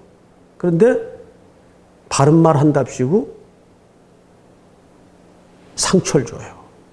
이게 정확히 그 얘기예요. 그리고 논리적으로도 훨씬 설득력이 있잖아요. 이게 무슨 프레임인지 아세요, 여러분? 창틀을 프레임이라고 그러죠. 이게 율법주의 프레임이에요. 이게 인간의 문제예요. 욥이 그만 이 프레임에 걸려든 거예요. 친구 말이 틀린 말은 없어. 하나님 공의로운 하나님이지. 그렇다면 까닭없이 나한테 이 재앙을 주실 리가 없는데 뭘까? 아무리 자기 속을 12번 뒤집어 봐도 자기가 딱히 뭐 하나님 앞에 잘못한 게 없어요. 그래서 욥이 여러분들은 지금 영상으로 이 강의를 듣고 있지만 저는 지금 여러분들을 위해서 혼자 지금 이 난리를 치는 거예요. 박수까지 쳐가면서. 예. 욥이 12번을 더 속을 뒤집어 봐도 자기가 그렇게 딱히 평생 하나님 앞에 뭐 이런 무시무시한 재앙을 겪을 만한 게 없단 말이에요. 그래서 욥이 그 유명한 질문을 합니다. 그 질문이 뭔지 아세요? 그러나 내가 가는 길을 그가 아시나니 그가 나를 단련하신 후에는 내가 뭐같이 되어 나오리라. 순금같이 되어 나오리라. 우린 이 본문 어떻게 이해하고 계셨죠? 내가 힘겨울 때, 내 삶이 어떤 지독한 짙은 터널 속에 가두어져 있을 때, 그래도 잘 견디고 버티면 언젠가 내가 저 터널 끝에 서서 순금처럼 정금처럼 되어서 나올 것이다. 그래서 이걸 아주 멋진 신앙 고백으로 오해들을 해요. 근데 여러분, 이 본문은 욥의 신앙 고백이 아니에요. 욥이 그 무시무시한 재난 앞에 친구들이 질문한 프레임에 걸려들어서 하나님 앞에 질문을 한 건데 이 번역이 조금 모호하게 돼 있어요. 그래서 히브리 원문에 아주 가까운 번역본을 하나 읽어드릴 테니까 이 자막을 밑에 보세요. 표준세 번역인데 하나님은 내가 발 한 번 옮기는 걸 다 알고 계실 터이니 나를 시험해 보시면 내게 흠이 없다는 것을 아실 수 있으련만. 이걸 원문의 뉘앙스를 그대로 살려서 다시 읽어드릴게요. 이런 뜻입니다. 하나님은 내가 발 한 발자국 옮기는 걸 다 알고 계시면서 그리고 나를 탈탈 털어서 시험해 보시면 내게 순금 밖에는 아무 흠이 없다는 것을 아실 수 있을 텐데 이 다음에 무슨 문장이 자연스러울 것 같아요, 여러분? 우리 영상 속에서나마 한번 같이 따라 하십시다. 하나님 도대체 나한테 왜 이러세요? 그 뜻이에요. 하나님 도대체 나한테 왜 이러세요? 질문이죠. 질문이죠. 이거는 고백이 아니에요, 여러분. 이건 질문이에요. 이 질문의 기초가 어디서 나온 질문인지 아세요? 엘리바스의 질문과 이 질문의 본질이 같아요. 야, 너 생각해봐. 너 하나님 공의로운 하나님인데 네가 아무 잘못이 없다면 어떻게 이런 재난이 겹겹이 네 가정에 너에게 임할 수 있겠냐. 듣고 보니까 맞아.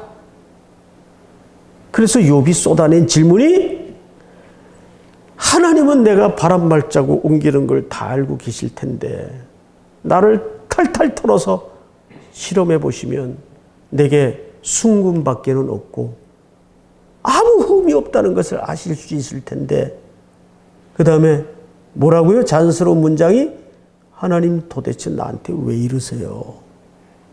질문이라고요. 고백이 아니에요. 이거를 구약의 유명한 대신학자인 월터 브루그만이라는 학자가 있어요. 우리 횃불에 간 이 서점에도 그 책이 있던데 여러분 그분이 이 질문을 이렇게 멋지게 제목을 잡았더라고요. 신정론적 질문. 신정론적 질문. 자, 여러분 잘 생각해 보세요. 욥이 질문을 했어요. 그럼 이제 공은 누구한테로 넘어갔나요? 예? 하나님한테 넘어갔죠. 그 이제 하나님이 대답할 차례인데 어떡하죠? 욥기 어디에도 이 질문에 대한 하나님의 대답이 없어요. 근데 대답이 없다는 것은 두 가지예요. 질문이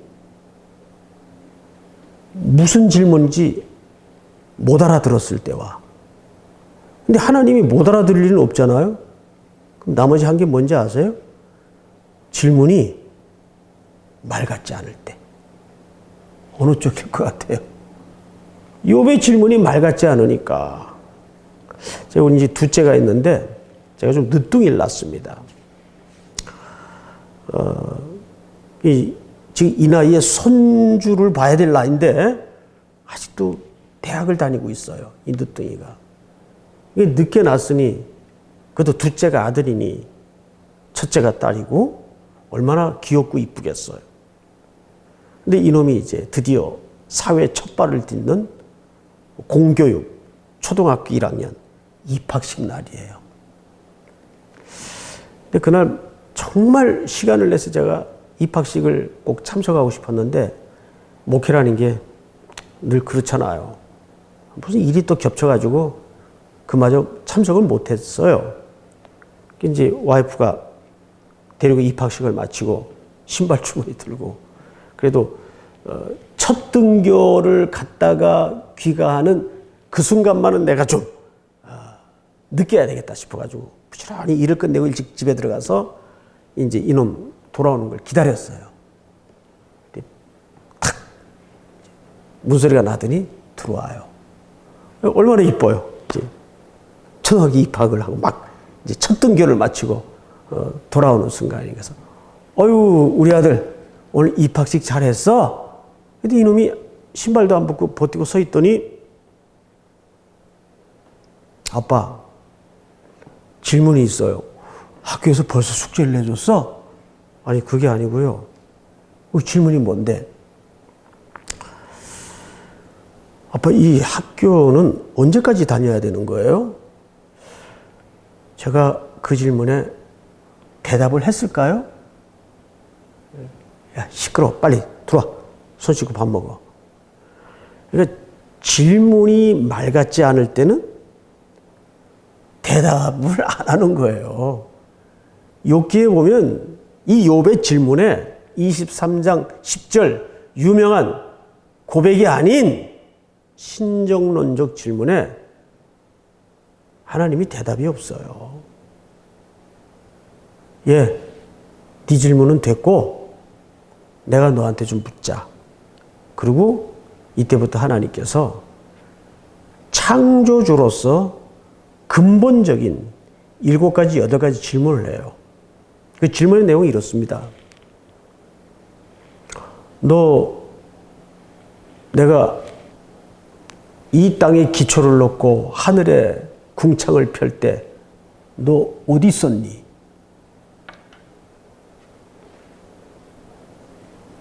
답을 못하죠.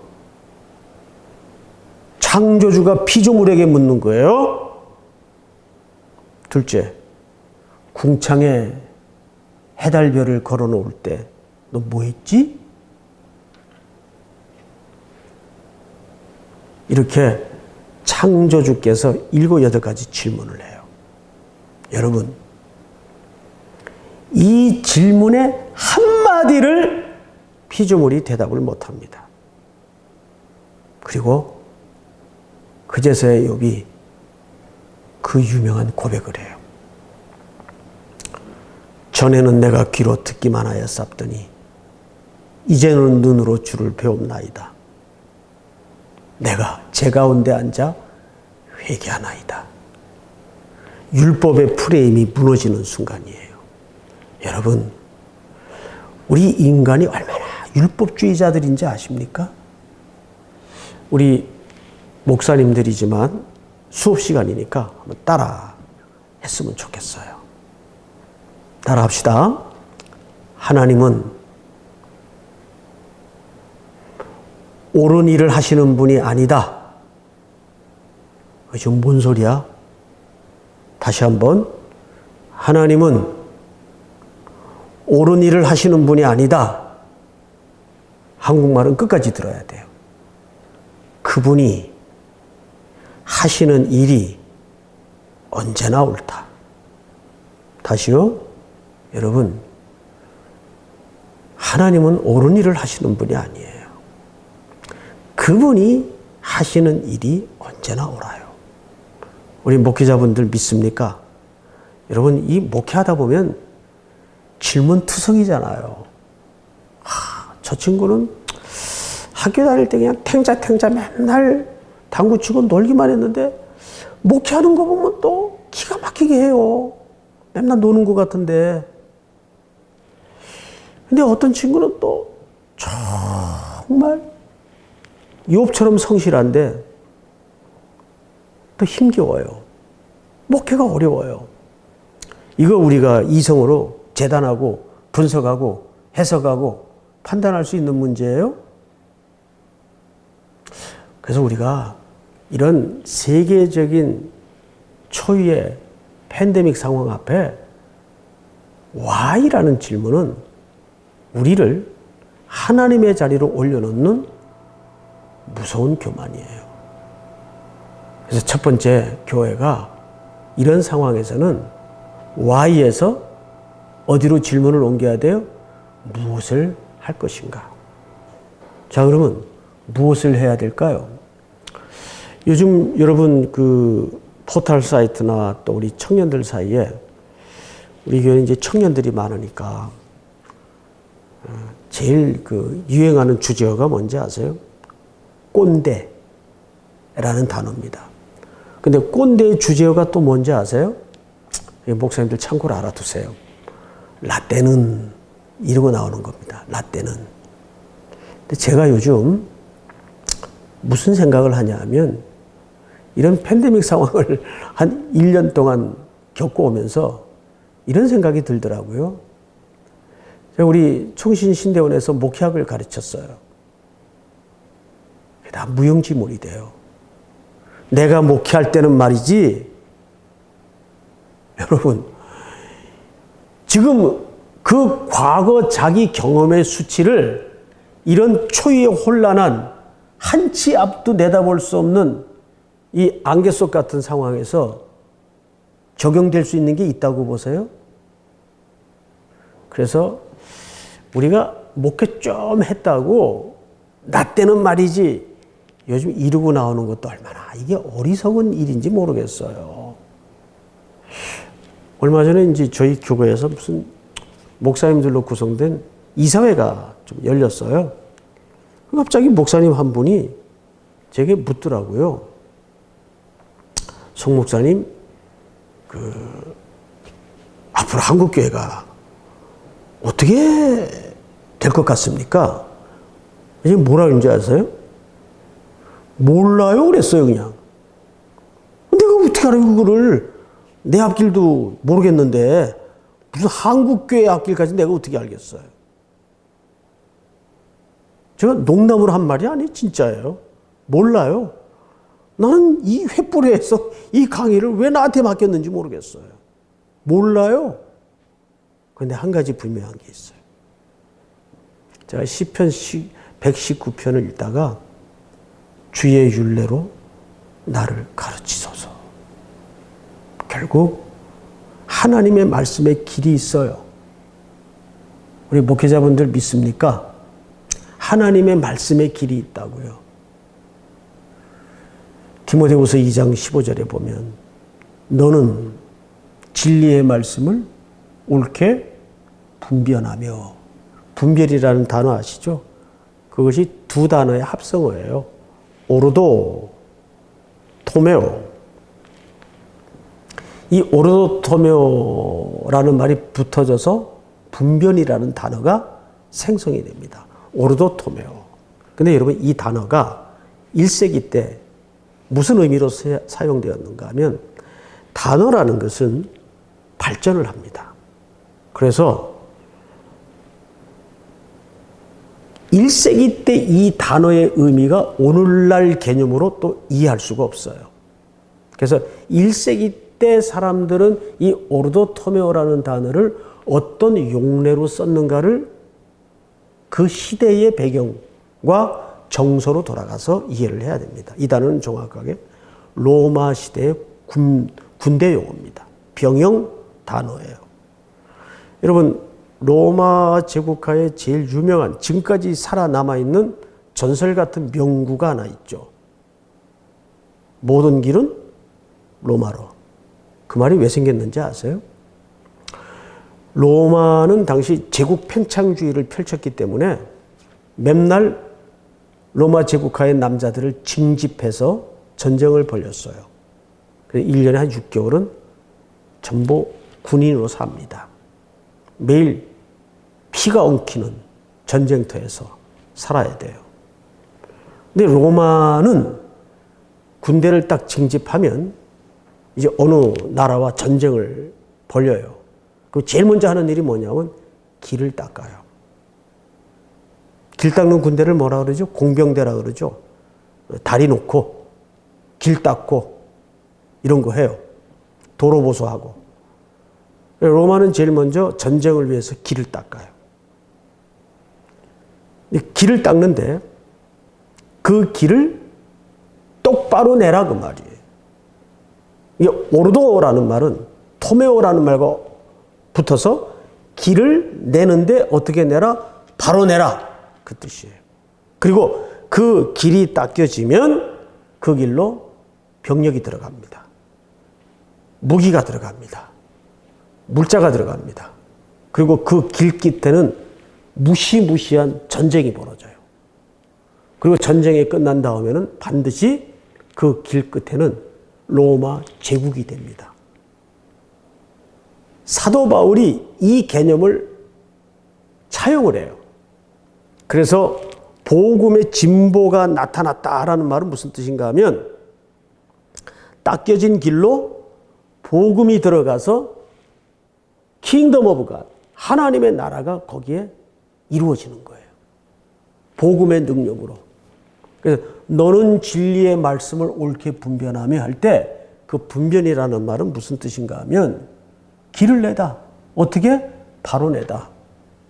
지금 한국 교회가 이런 초유의 혼란한 상황에서 교회가 위기가 아니라 교회는 이때야말로 다시 한번 잃어버린 매력을 회복하고 또 교회가 이 혼란한 시대에 온 백성들에게 뭐가 돼야 돼요? 길이 돼야 돼요. 여기가 길입니다. 그래서 예수님께서도 자신을 뭐라 그랬어요? 내가 길이요, 진리요, 생명이라 그랬어요. 이 역할을 누가 해야 될까요? 여러분들이 하셔야 돼요. 우리 목사님들이 하셔야 돼요. 그래서 목사님들의 제일 첫 번째 책무가 뭐냐 하면 말씀을 바로 전하는 겁니다. 우리 선조들이 목숨만큼 소중히 여겼던 십자가의 선혈이 다시 흐르도록 이 강단을 새롭게 만들어야 돼요. 이 횃불에 존재하는 목적도 그래야 되지 않겠어요?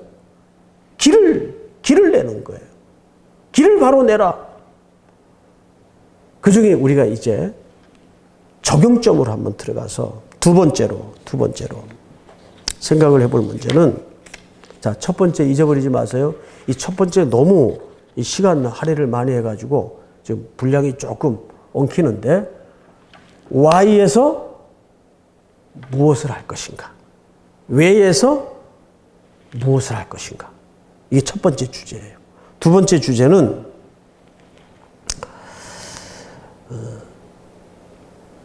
사도행전을 공부하다 보면 우리가 참 신비한 경험을 해요. 말씀을 따라가다 보면 여러분 사도행전은 교회의 역사죠. 이 땅에 교회가 처음 태동되는 현장도 있고 오순절날 교회가 실체를 드러내죠. 그래서 성령 강림 주일인 오순절은 맥주 주일이면서 동시에 교회의 생일입니다. 우리가 오순절 하면 그냥 막 은사만 생각을 하는데 당연히 그날 은사도 임했죠. 그러나 더 중요한 교회론적인 본질은 그날이 교회 생일이에요. 이 지상에 구약에 하나님께서 꿈꾸시던 교회가 탄생되는 날이에요. 그래서 오순절 성령 강림주일은 어마어마하게 중요한 날입니다. 그날 성령이 공동체에 임하고 그 공동체가 했던 첫 번째 일이 뭔지 아십니까? 제가 그 부분을 좀 하나 읽어드리겠습니다. 사도행전 2장을 보시면 이런 말씀이 있어요.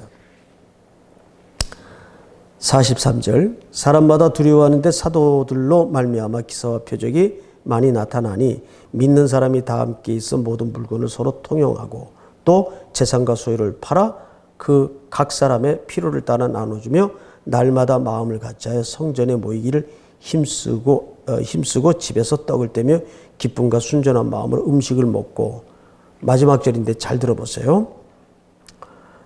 하나님을 찬미하며 또 온 백성에게 칭송을 받으니 이렇게 돼 있어요. 온 백성에게 뭘 받았다고요? 칭송을 받았다고요. 여러분, 교회는 어쨌든 세상으로부터 칭송받는 존재가 돼야 돼요. 근데 여기 헬라어 원문을 그대로 직역하면 이런 뜻입니다. 이 본문도 사실은 의역이 된 건데 온 백성에게 후하게 대하니 그 뜻이에요.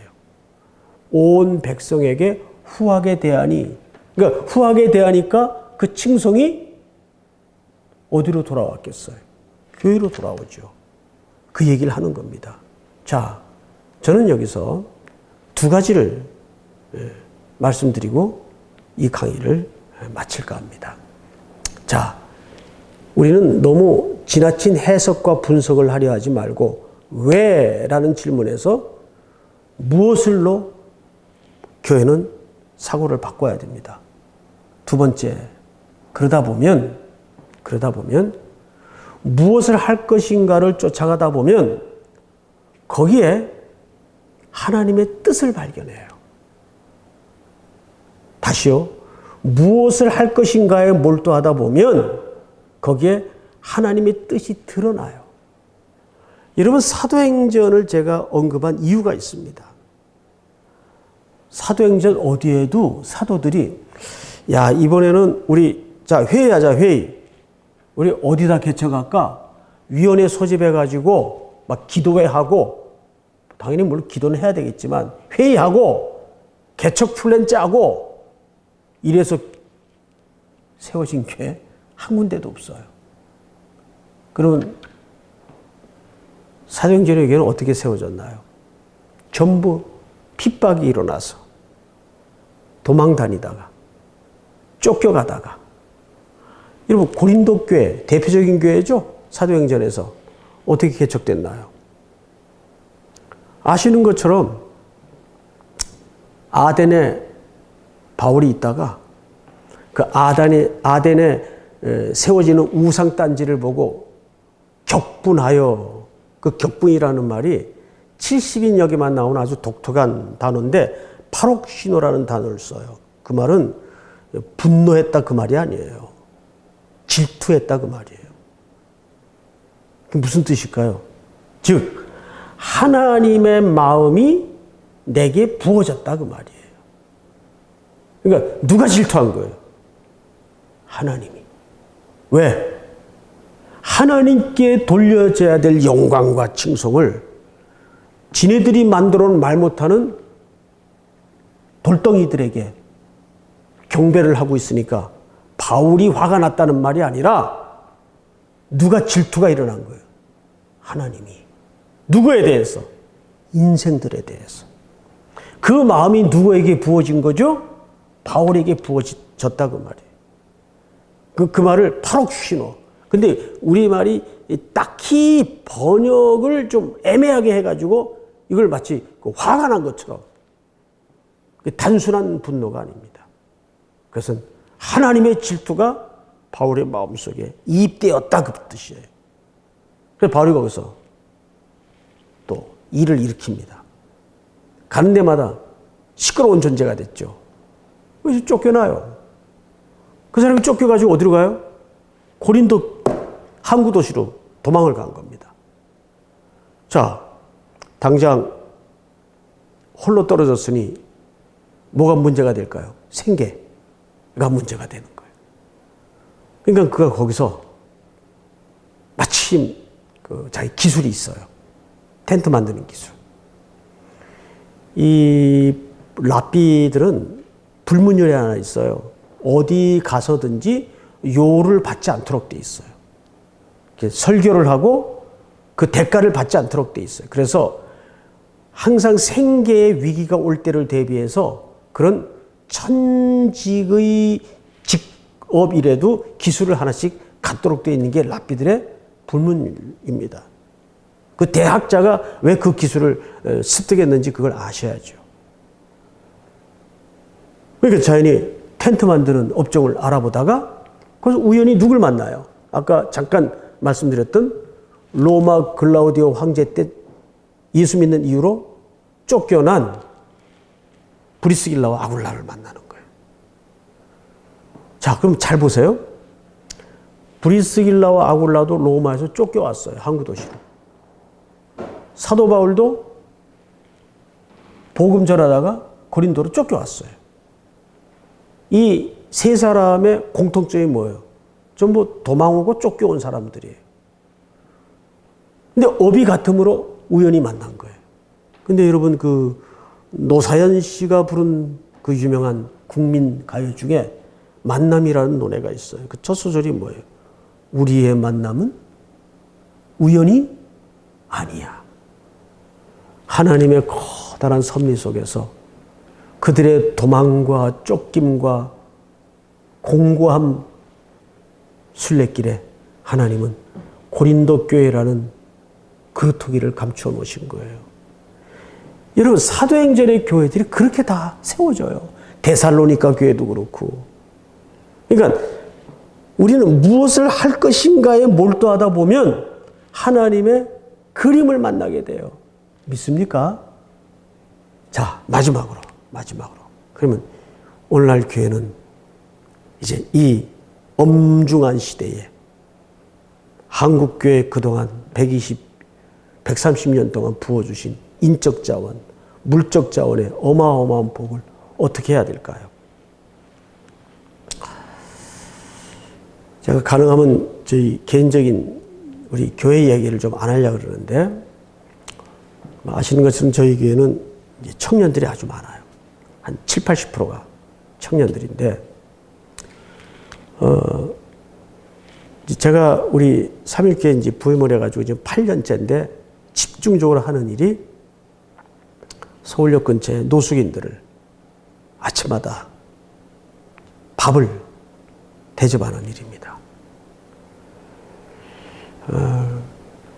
이 코로나 상황 속에서 이 급식소들이 다 문을 닫았어요.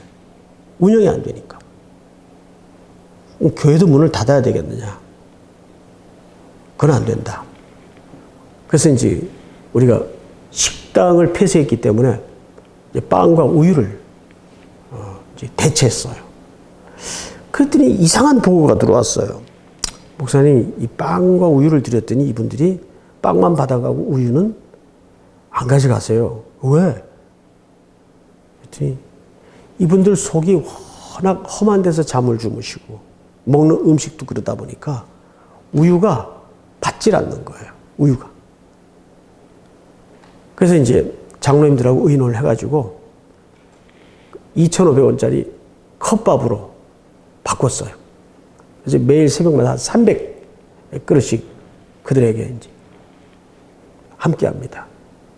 그분들을 우리가 함께 예배를 드리고 또 개인 상담을 해주고 또 우리 선교 갈 때 같이 모시고 가요. 상상할 수 없는 놀라운 역사가 일어나요. 이분들이 뭐 선교 따라가가지고 뭐 되겠나? 아니요. 고린도전서 1장 2장의 말씀처럼 약한 것들을 택하시고 무능한 것들을 택하셔서 강한 자들과 교만한 자들을 부끄럽게 하시는 하나님. 그래서 그들에게 이제 모텔을 전부 우리가 얻어가지고 일단 거주지를 마련해드리고 주거 공간을 확보해드렸어. 그리고는 신앙으로 또 섬기고 그런 가운데 벌써 3가정이 거기서 임대 아파트를 이제 해서 이제 독립을 했습니다.